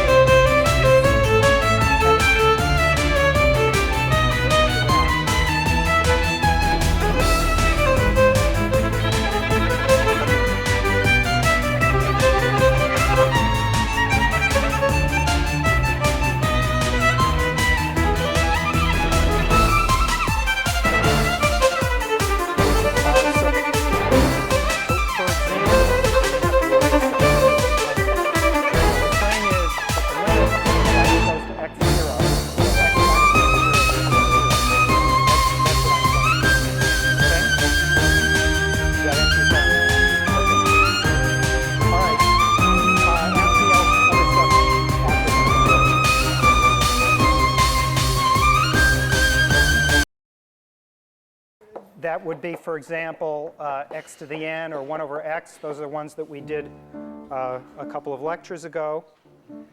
And then there are general formulas.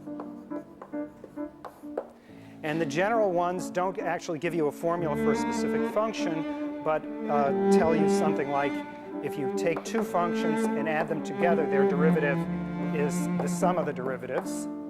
Or if you multiply by a constant,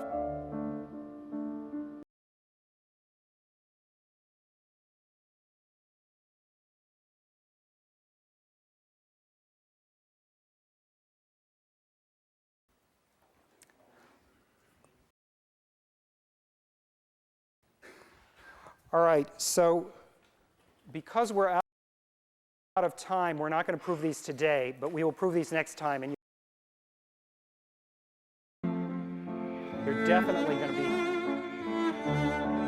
be responsible for these kinds of proofs.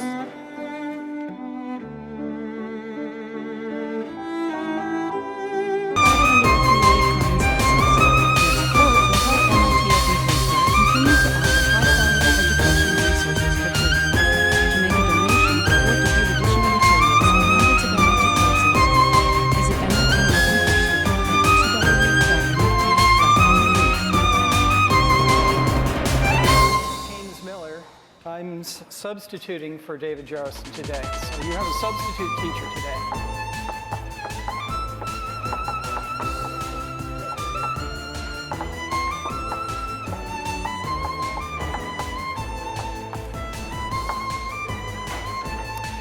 So I haven't been here in this class with you, so I'm not completely sure where you are. I think you've just been talking about differentiation.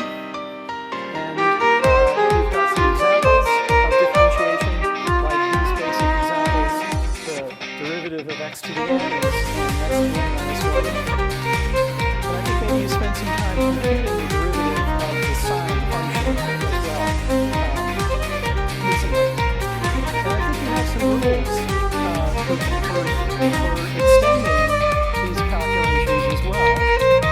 For instance, I think we know that if you differentiate a constant kind of function, what do you get?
Let's see how that works out in a particular example.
that's x to the n, and multiply it by the derivative of v. V prime, we just saw v prime is cosine of x, so that's it. Obviously, you can differentiate your products of more things, by doing it one at a time.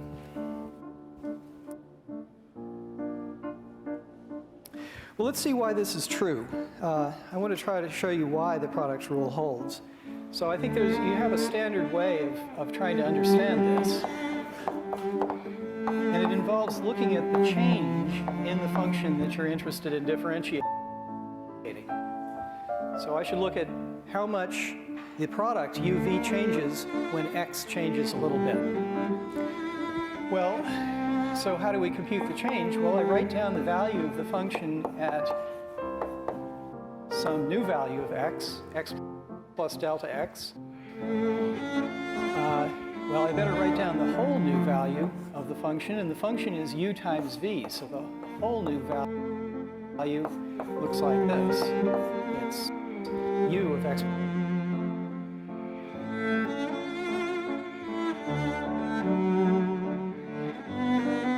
plus delta x times v of x plus delta x. That's the new value, but what's the change in the product? Well, I better subtract off what the old value was, which is u of x times v of x. Okay, now,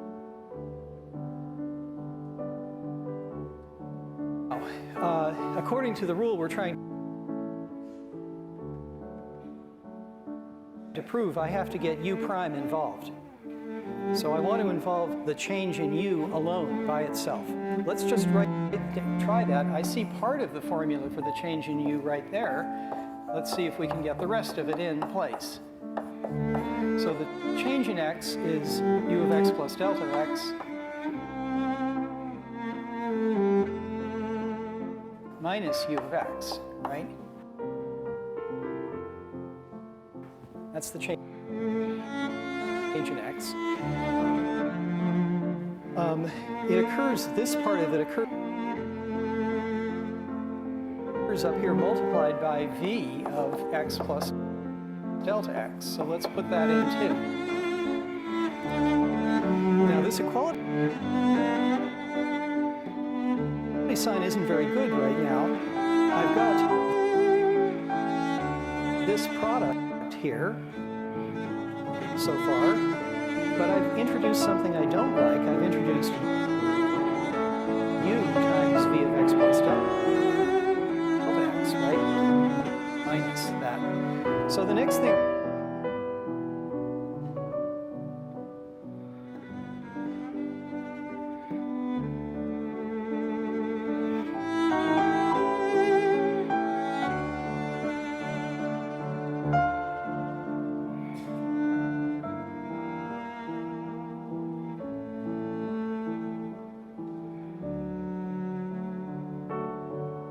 I'm going to do is correct that little defect.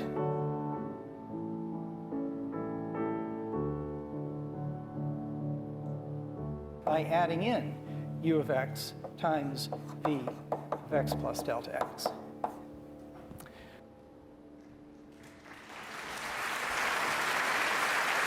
Bravo, mesdemoiselles. Camille Thomas, nommée cette année dans la catégorie Révélation soliste instrumentale. Et Béatrice Berru au piano. Bravo et merci.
YouTube Premium 结合零广告 YouTube 与 YouTube Music 应用程式，免费试用1个月。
If you look,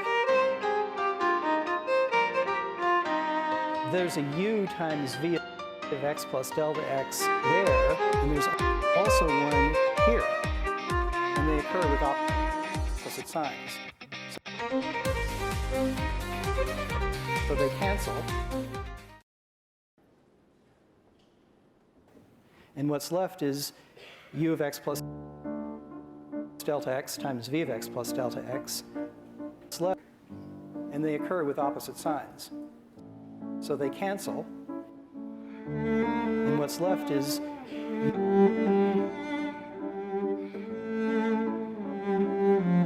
u of x plus delta x times v of x plus delta x minus u times v, and that's just what I started with.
Canceled out this term and this term. And what's left is the ends. Any other questions, though? Yes?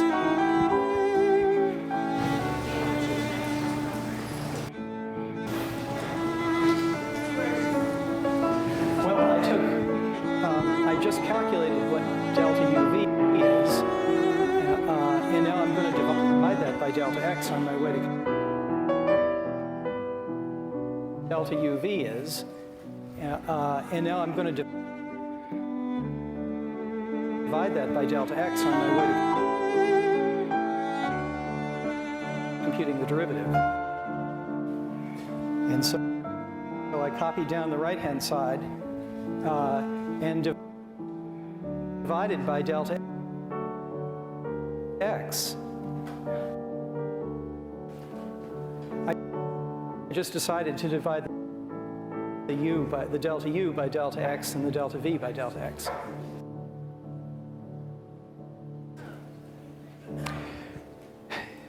Good. Anything else? So, bravo, mesdemoiselles. Camille Thomas, nommée cette année dans la catégorie Révélation soliste instrumentale. This is making us stronger than many more functions you can find derivatives of now. How about quotients? Let's find how to differentiate a quotient of two functions.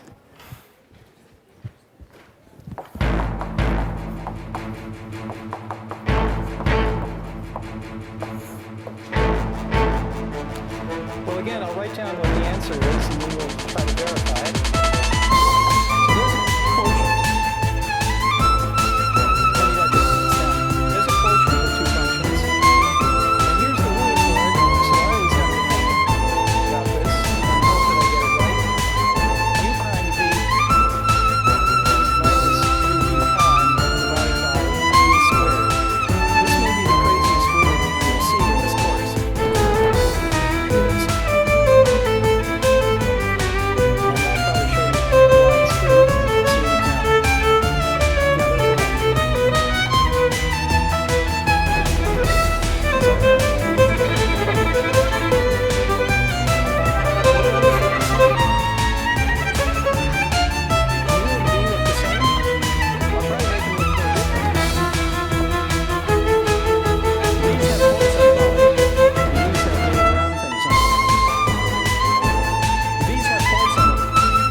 the change in v, the new value of v is v plus delta v. So this is the new value of u divided by the new value of v. That's the beginning. And then I subtract off the old values, which are u minus v. This would be easier to work this out this way. And I write it out this way.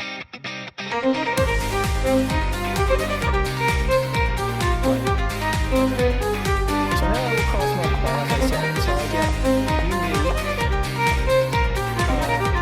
uv plus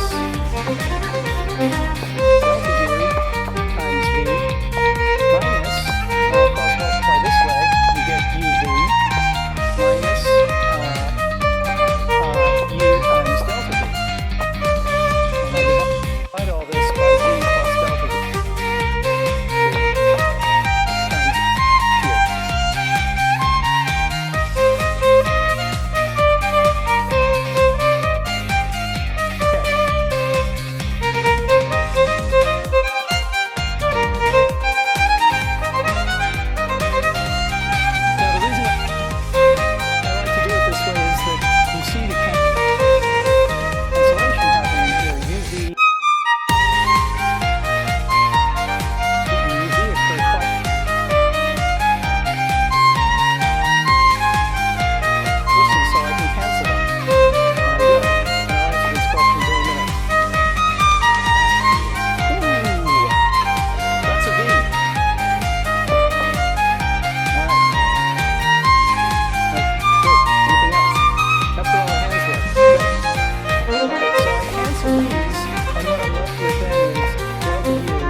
This formula here divided by delta x. Again, I'm going to put the delta x under these delta u and delta v. Okay, and then delta x in the denominator, but I can think of that as dividing into this factor and this factor. So this is delta u over delta x v minus u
right?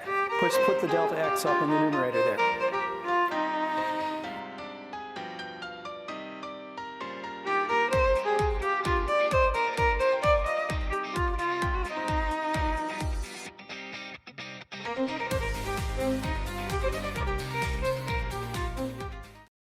YouTube Premium 是零广告 YouTube 外加影片下载功能，让你能在空中边看料理节目边吃飞机餐。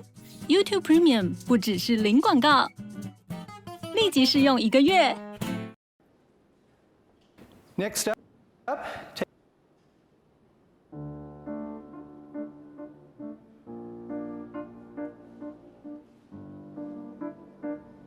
take the limit as delta x goes to 0.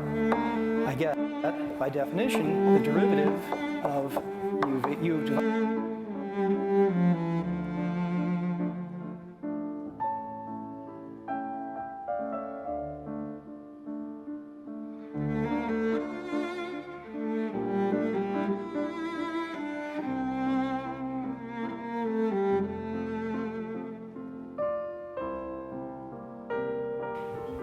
And then u divided by v. And on the right-hand side, well, this is the derivative u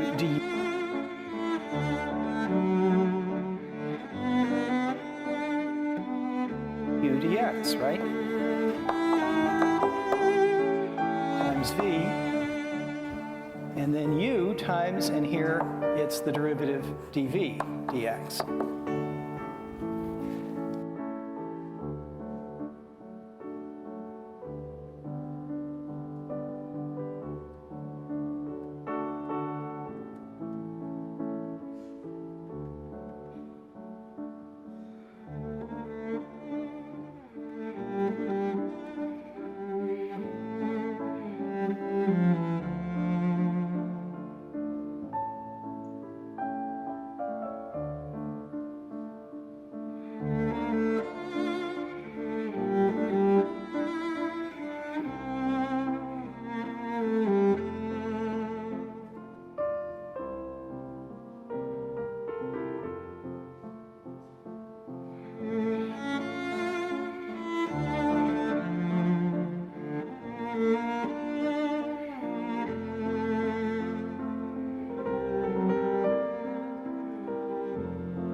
About the denominator. So when delta x goes to 0, v stays the same, v stays the same. What happens to this delta v? It goes to 0 again because v is continuous. So again, delta v goes to 0 with delta x because they're continuous, and you just get v times v. I think that's the formula I wrote down over there. The derivative of u times v minus u times the derivative of v, and all divided by the square of the old denominator. Well, that's it. That's the quotient rule. Weird formula. Let's see an application. Let's see an example. Bravo, mesdemoiselles. Camille Thomas, nommée cette année dans la catégorie Révélation soliste instrumentale. It's pretty simple. Et Béatrice Berru. I'm going to take the numerator to be just 1. Et merci. So I'm going to take u equals 1. So now we're differentiating 1 over v. Reciprocal.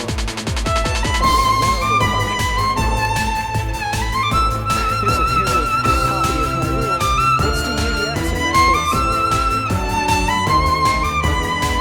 Use the constant. So that term is 0 in this rule. So we don't have to worry about this.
To the minus n, right?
And all divided by the square of the old denominator.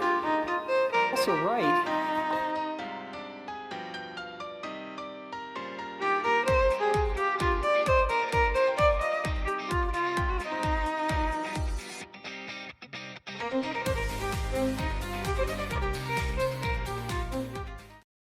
YouTube Premium 是零广告 YouTube 外加影片下载，让你随时随地观看，免费试用1个月。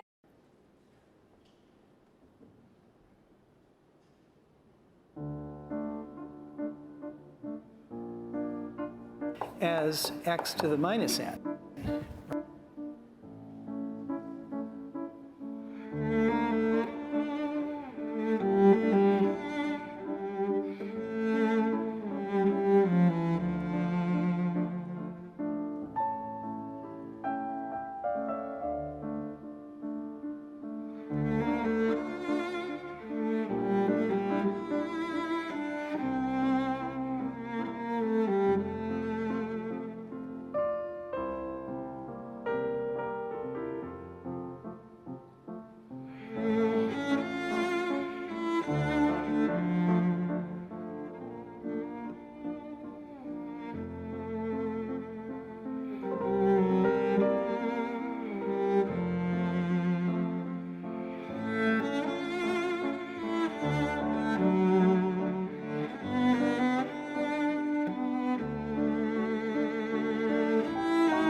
Right?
the denominator is x to the 2n, and I decided to write it as x to the minus 2n.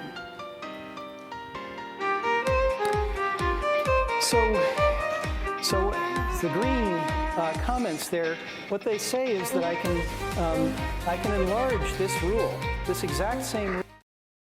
想要零广告、下载音乐并离线播放及背景播放吗？试试 YouTube Music Premium。 As well as positive values of n.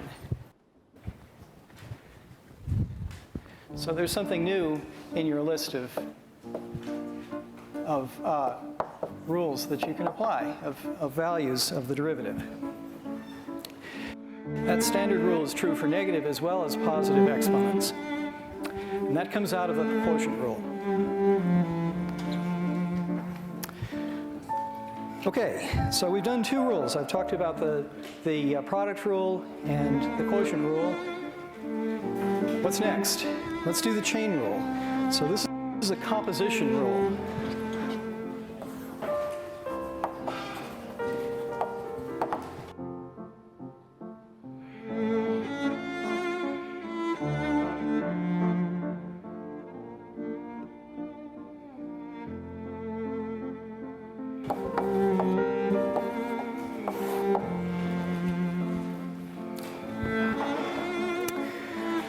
So the kind of thing that I have in mind, composition of functions is about substitution. So the kind of function that I have in mind is, for instance, y is the sine of t raised to the 10th power.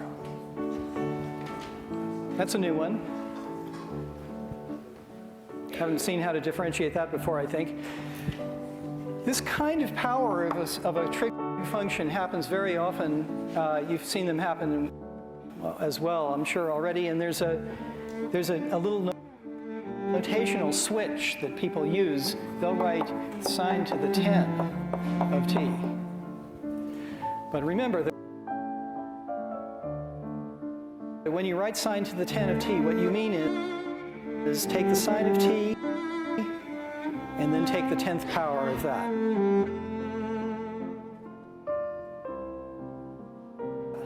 That's the meaning of sine to the 10 of t.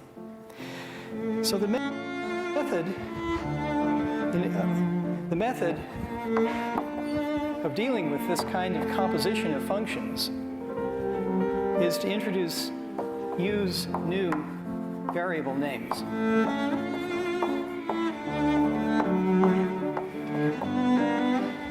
What I mean is, I can think of this sine of t raised to the 10th power, I can think of it as a two-step process.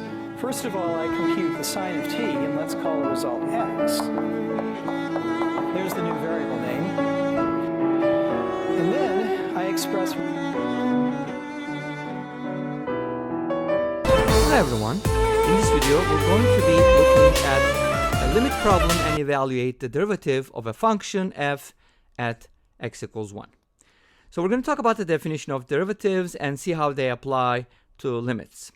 So this is the type of problem that we haven't done before, so it's going to be new. Hopefully you like it. Please let me know. Now, we are given that limit as h approaches 0 of f of 1 plus h divided by h is equal to 5. And then we're going to evaluate f prime at 1 using this piece of information. Okay, let's go ahead and talk about the derivative of a function in general, and then we're going to find the derivative at a single point. Right, so if y equals f of x is a function of x, then we can write the derivative of f with respect to x as a limit, which can be written as follows. Limit as h approaches 0 of f of x plus h minus f of x divided by h. This basically gives you the slope of the secant line at a point that are h units apart on the x-axis, and then as h approaches 0, the secant line kind of slowly turns into a tangent line. It's an approximation, obviously. And then when you evaluate the limit, you find the derivative, which is also the slope of the tangent line at that point. Okay? So that's the relationship. That's the calculus way to do things. Now, we're going to talk about a particular limit because our goal is to find the derivative at x equals 1. So what we can do is, since this is also a function, assuming that f is differentiable limit, you find an approximation, obviously, and then when you evaluate the limit, you find the derivative, which is also the slope of the tangent line at that point. Okay, so that's the relationship. That's the calculus way to do things. Now, we're going to talk about a particular limit because our goal is to find the derivative at x equals 1. So what we can do is, since this is also a function, assuming that f is differentiable at every x that is talked about here, we can replace, and obviously it has to be differentiable at 1 because needless to say, right? Otherwise they wouldn't ask for f prime at 1. So we're going to replace x with 1 on both sides. That's going to give us f prime at 1 equals limit as h approaches 0 of f of, be careful, you're replacing x with 1, not h with 1. So it's going to give you 1 plus h minus f of 1 divided by h.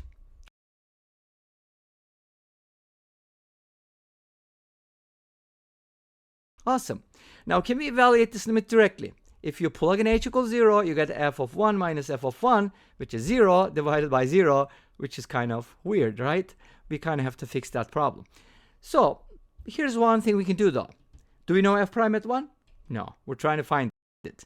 But do we know anything about limits? Yes, we do know this limit, so let's see how we can use it. Wow, it looks like it's part of our expression. So let's go ahead and split up f prime at 1 into two pieces. If you have the limit of a difference, it can be written as the difference of two limits. That's one of the limit properties. So this is equivalent to limit as h approaches 0 of f of 1 plus h divided by h minus limit as h approaches 0 again of f of 1 over h. Great. So how does it help to separate these two expressions? We are given the first part. Limit as h approaches 0 of f of 1 plus h over h. So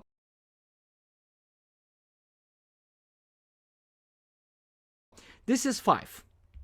We do know that this is equal to 5. And we're trying to find this expression right here. We don't know what it is. But in order for the limit to exist, if you look at this limit here, take a look at this limit. If h is replaced with 0, we get f of 1 over 0. So that limit doesn't exist unless f of 1 is 0. So we can get something like 0 over 0, and then it'll be resolved and turn into a limit. So in order for this limit to exist, f of 1 needs to be 0. Okay, so how does that help though, right? Well, once we know f of 1 is 0, we can evaluate f prime at 1 because it's just going to equal from here 5 minus f of 1 limit as h approaches 0 of 0 over h. And obviously, since h approaches 0 but h does not equal 0, we're going to get 0 divided by a very, very small number, something that's super, super close to 0. And this is going to be 0. So f prime at 1 is going to equal 5. And this brings us to the end of this video. Thank you for watching. I hope you enjoyed it. Please let me know. Don't forget to comment, like, and subscribe. I'll see you next time with another video. Until then, be safe.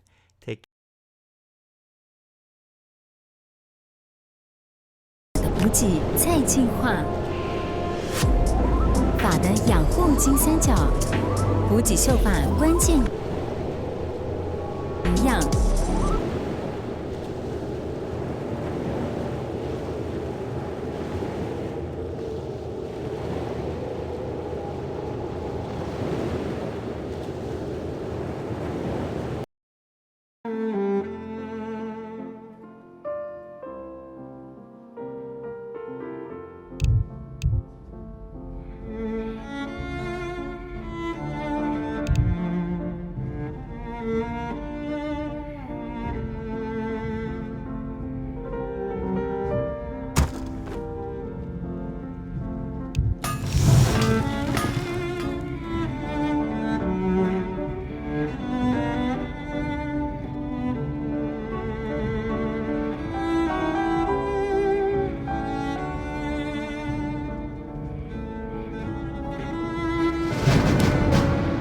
Upgrade complete. For my brothers. No one shall be the wiser. It has begun. Enlightened. Out with it.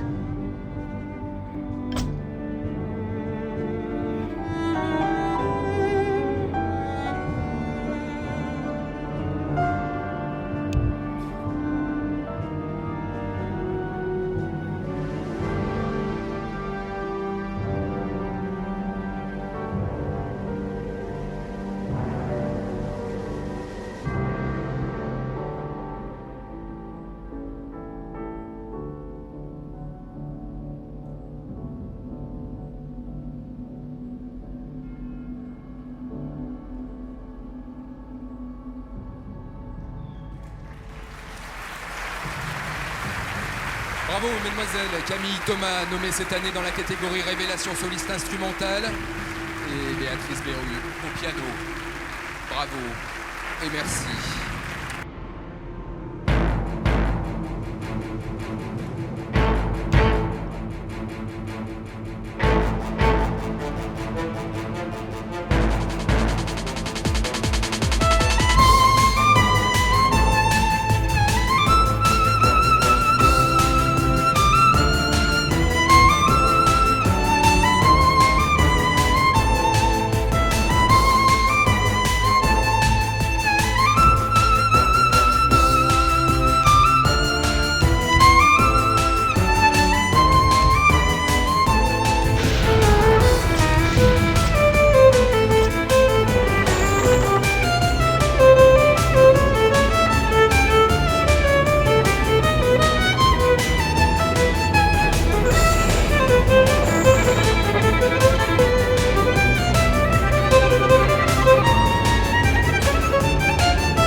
Prepared.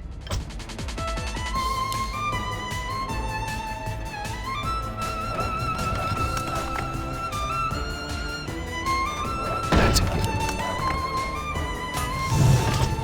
and Job's done. my sight is yours. It has begun. That's it. Job's done. No one shall Job's be done.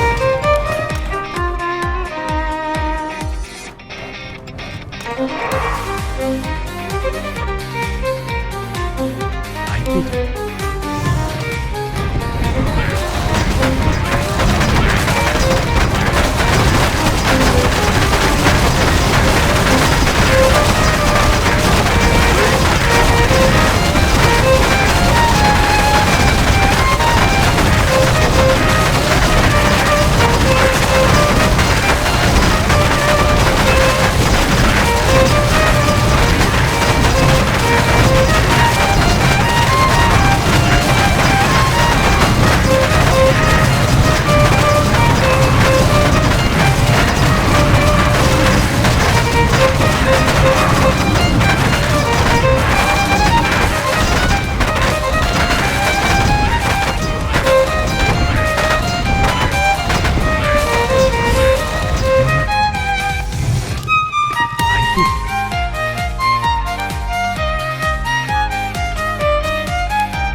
Job's done.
Job's done.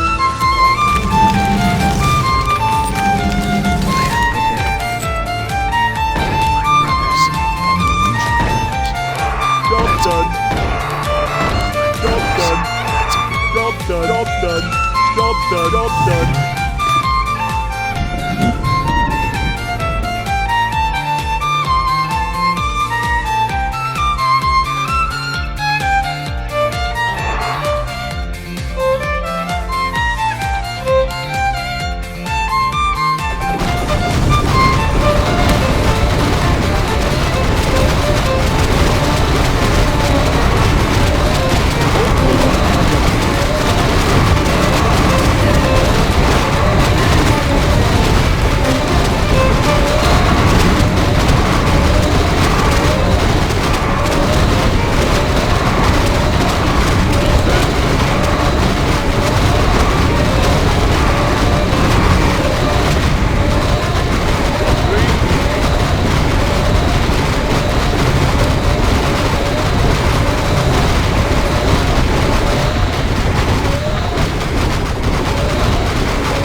Upgrade complete. Out with it.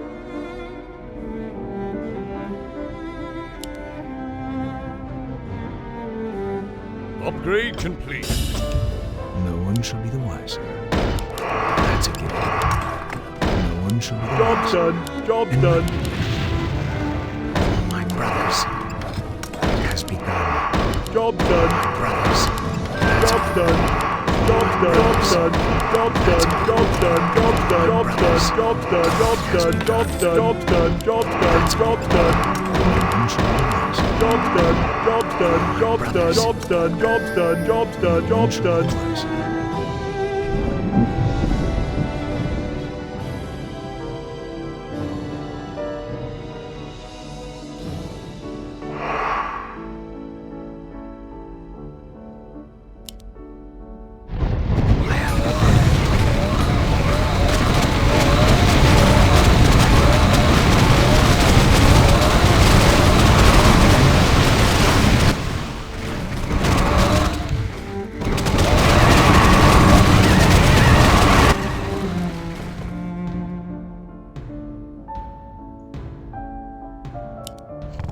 Someone open it up.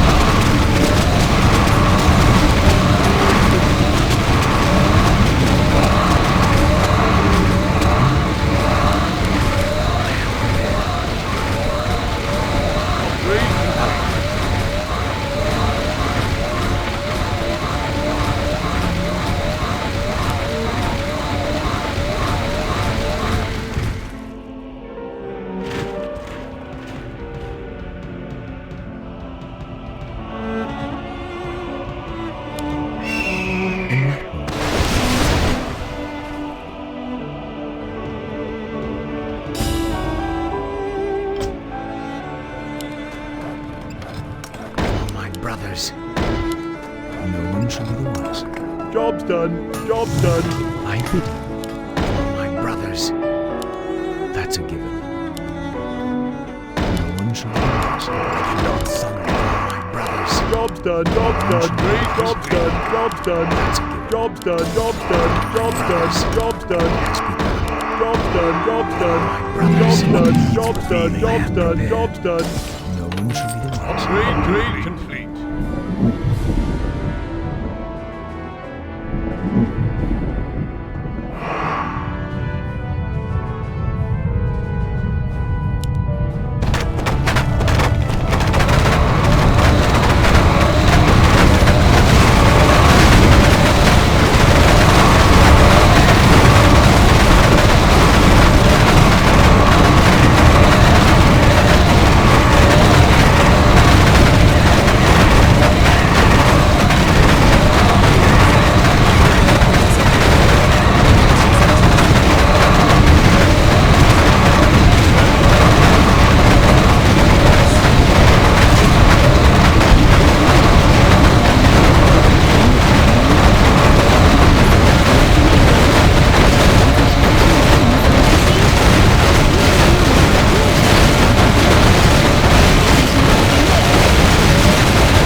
Job done. Job done. Job done. Job done. Brothers, I am prepared.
Job done.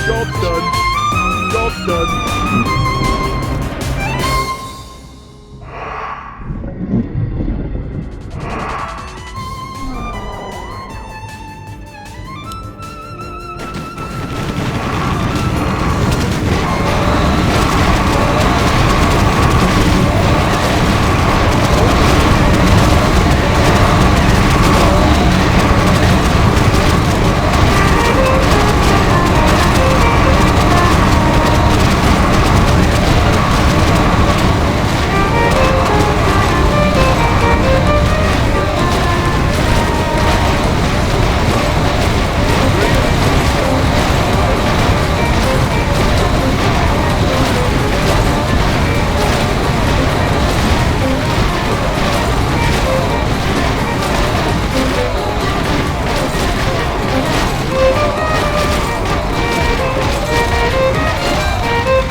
done. Job done. Out with it. Upgrade complete.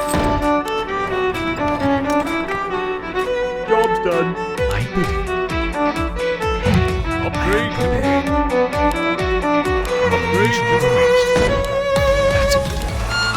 My brothers. Job done. That's a Job done. No one should be the wiser. Job done. Job done.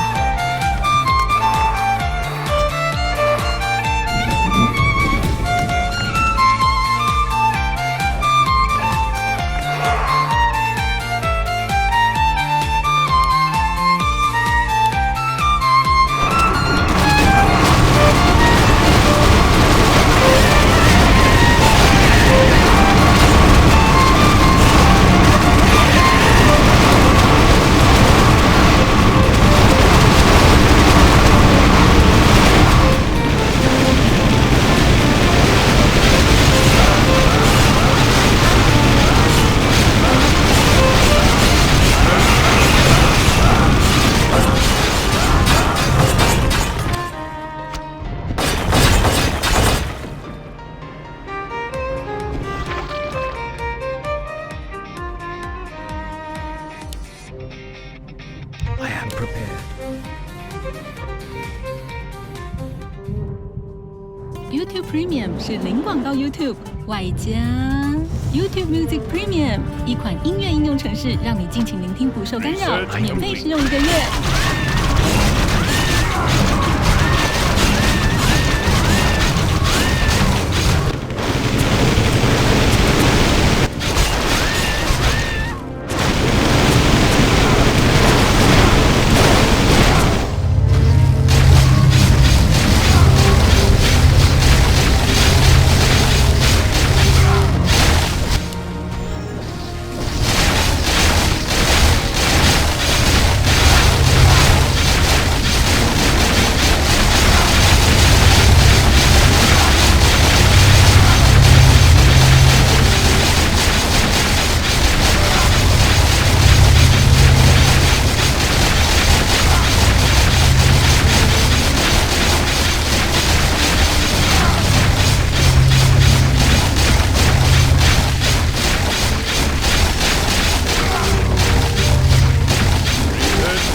I shall be your eyes. Enlighten me. I cannot sign, brothers.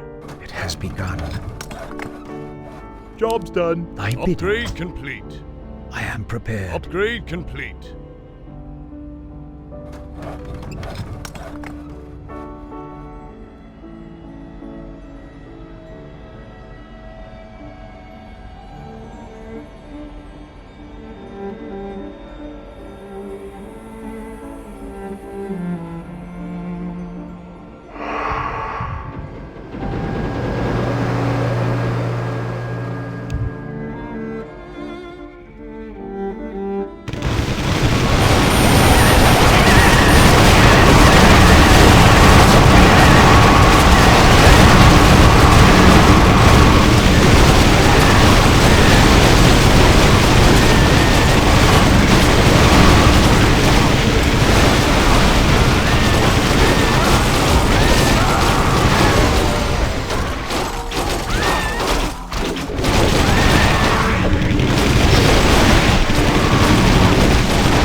Brothers.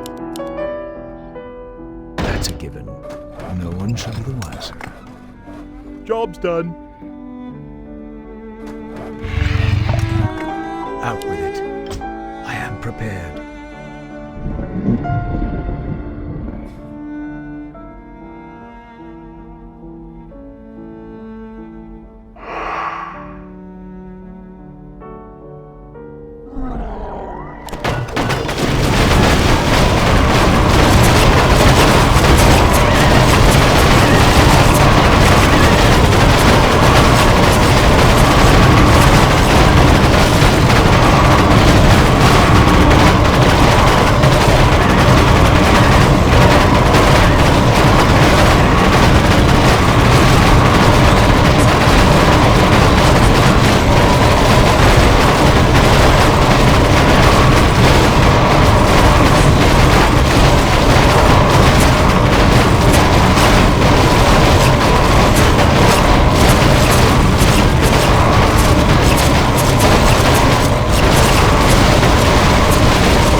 done, job done.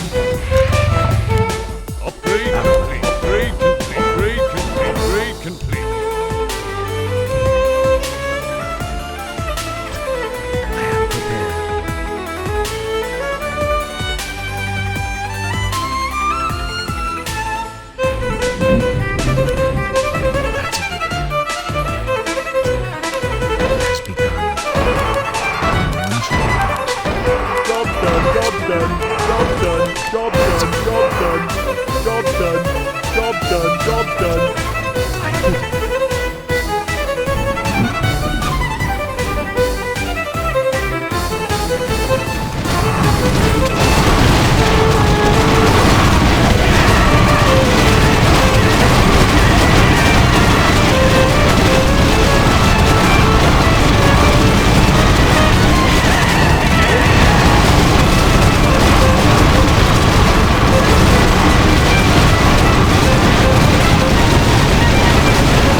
Job done.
done. I am prepared.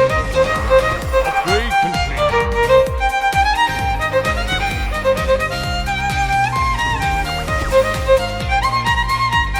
My sight is yours. Enlighten me.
It has begun. That's a given. It has begun. Job's done. Job's done. Job's done. Enlighten me. Upgrade complete.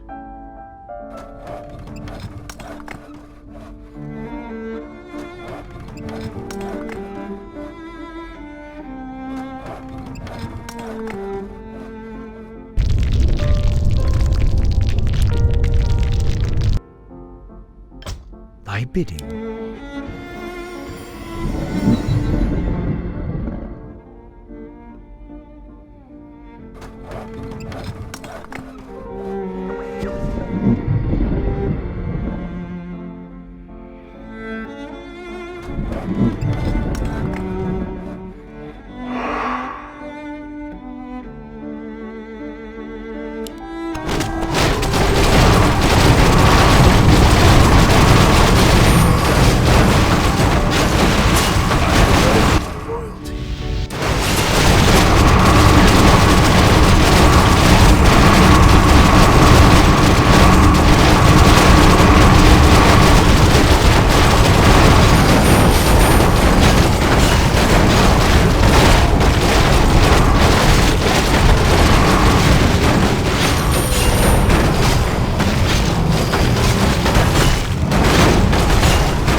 Job's done. Job's done. Job's done.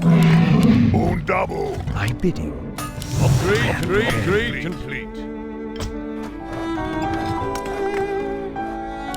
Thy bidding has begun. Job's Build done. more farms. Build more farms. Build more farms. Build more farms. Build more farms. Complete. I am prepared. Upgrade I pledge my loyalty.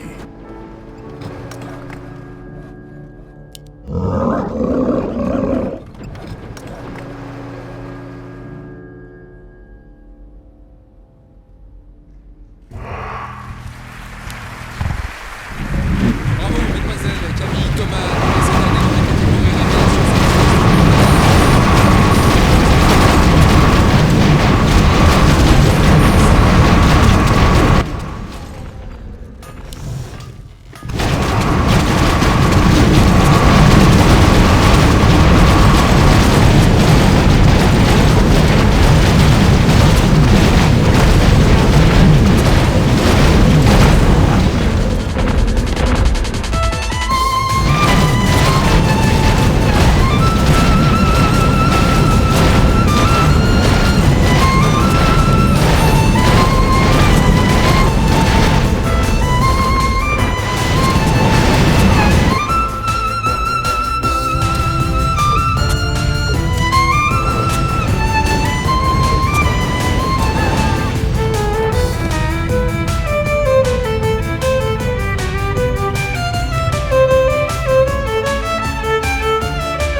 Job done.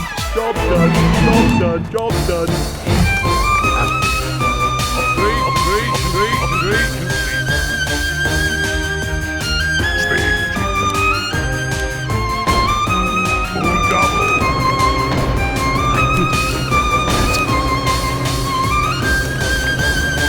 Job done. Upgrade complete.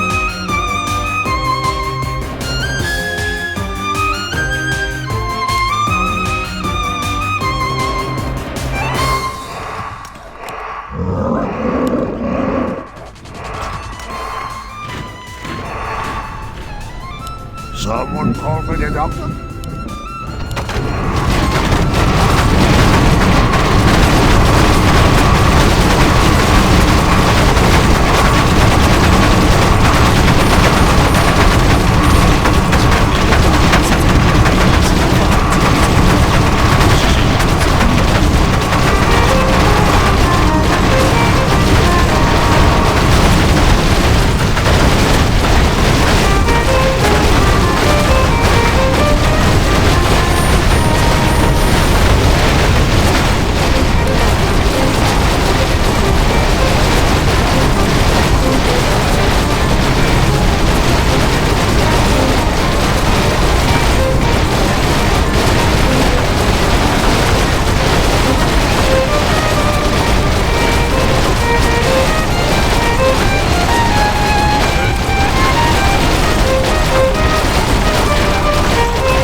crazier options. Take away the champions who can disrupt the status quo. Olaf is one of them. Vi also going to hit the bench. So really just trying to limit reliable engage options for Levi. Don't worry, there's more in the tank. Oh, man. All right, Nocturne going in. Against his eye is always going to be a bit tricky. I like having the Nocturne, the Kaisa together. Nocturne obviously lacks immediate reliable CC to set the Kaisa up, but when you have a Rakan as well, it's going to be tough for Route to play the game, and Route was the standout player, bar none. Very clear to anyone watching the game, this is the guy that you want to shut down, and now Gam certainly have the tools to do it. Yeah, he has the first pentakill of Worlds, already at the 3+. Everyone is crying if they didn't select that for their pick'ems. And the Levi Nocturne is one of the greatest games of League of Legends ever played. If you go back to, I think it was like Season 6 when he busted out the super fast clear. Oh no! So that was we were in Wuhan, and it was I want to say 2017. 2017. It was Levi, correct? Yeah, he was level 6. Everyone else on the map was level 4 or 5. Bot lane wandered in with Galio to help him clear. Big mistake. Wild times. That was a very fun era for GAM. That was the initial rise of GAM. Yeah, a lot of those crazy strategies. And the VCS as a whole was this region that was unbelievably bloodthirsty, that was creative, and had the mechanical skill to pull those off. Yep. I think if they ever make a League of Legends Hall of Fame history, greatest moments of LoL esports, that game needs to be in there as one of them. Yeah. I mean, I'm constantly impressed by the innovation that in the early game. They are leveraging the priority that they have in lanes. They managed to make plays despite a losing topside, but now the counter punch coming in from GAM, the flash out from Nautilus is good. Ooh. And ultimately first Nocturne ult traded for a Nautilus flash is a damn good deal for Loud. And Levi actually burned his flash there as well. Crowny is not sticking any longer. The lifesteal keeping him easily topped up. Focusing the objective, focusing the tower. The Poland from Shout Z is big. Instantly one member isolated. Should manage to find the angle on the backside. That's the GA burn. Crowny's going to get absolutely one tap by this Jace. Easy pickings. CFO. In the blink of an eye, they see their opportunity. They pull the trigger. Hesitation gone. When it is do or die, they have found a way. They have showed up. It is Nuke versus the world. Nuke manages to get one. Elder Dragon. Not burn. Should. Oh! As the buff fades away, the tower will still do its work. Jimmy in on the top side. Can they make this happen? Have they stolen a victory from the jaws of defeat? We will have to see. Do they have the time? I think they do. I don't know if they do. They have 30 seconds. Jimmy melts turrets with the empowered W. If Rest or Shun had stayed alive, I think this was game, but Nuke might have saved it. There's 10 seconds on LeBruv, who will absolutely have to run in, try and delay this from being any worse. We'll see if they back off after the inhibitor. There's no way they can do this. What the hell did we just watch? That's the power of this composition, that single moment. Crowny mispositioned for a second. Watch this frickin' Kaisa damage. He was feeling what I was feeling. I'm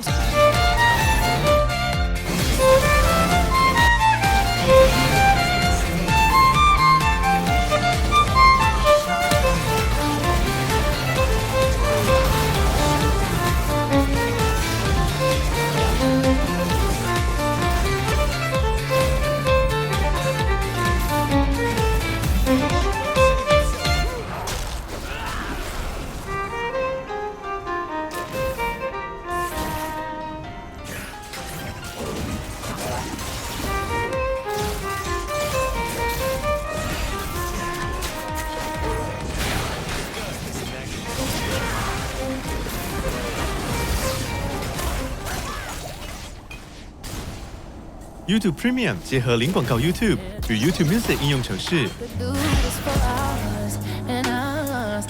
给你不间断的影片与专属音乐的应用程式。YouTube Premium 一个订阅，双享2个应用程式，免费试用1个月。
by my own code. Don't be an asshole.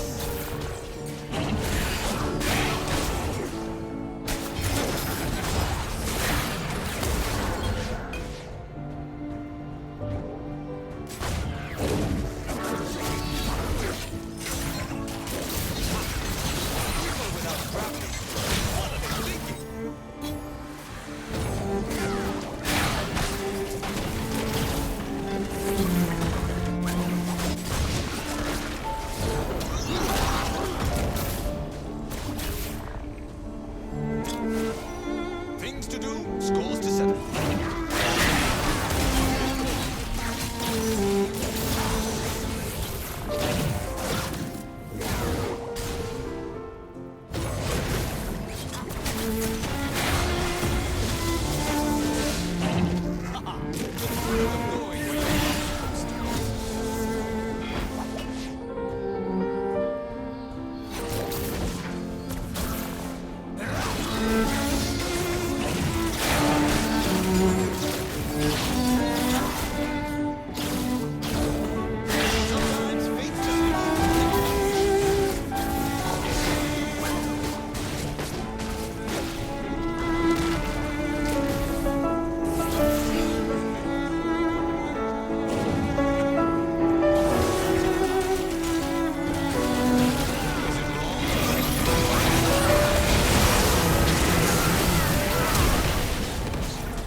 Bravo, mesdemoiselles. Camille Thomas, nommée cette année dans la catégorie Révélation soliste instrumentale.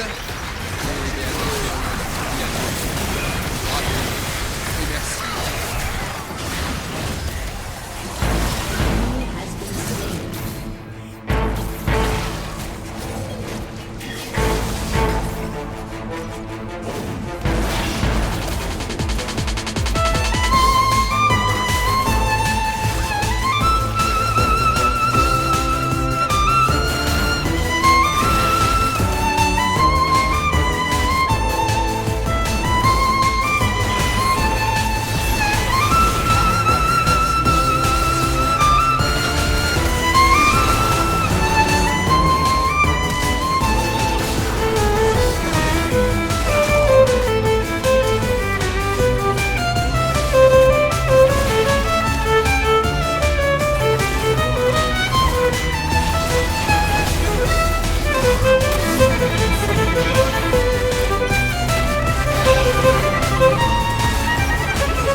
YouTube Premium 结合零广告 YouTube 与 YouTube Music 应用程式，给你不间断的影片与专属音乐的应用程式。YouTube Premium 一个订阅，双享2个应用程式，免费试用1个月。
Nommé cette année dans la catégorie révélation soliste instrumentale.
YouTube Music 有多种情境的播放清单，像是你在跟深蹲奋斗的时候，试试 YouTube Music Premium。Thank you.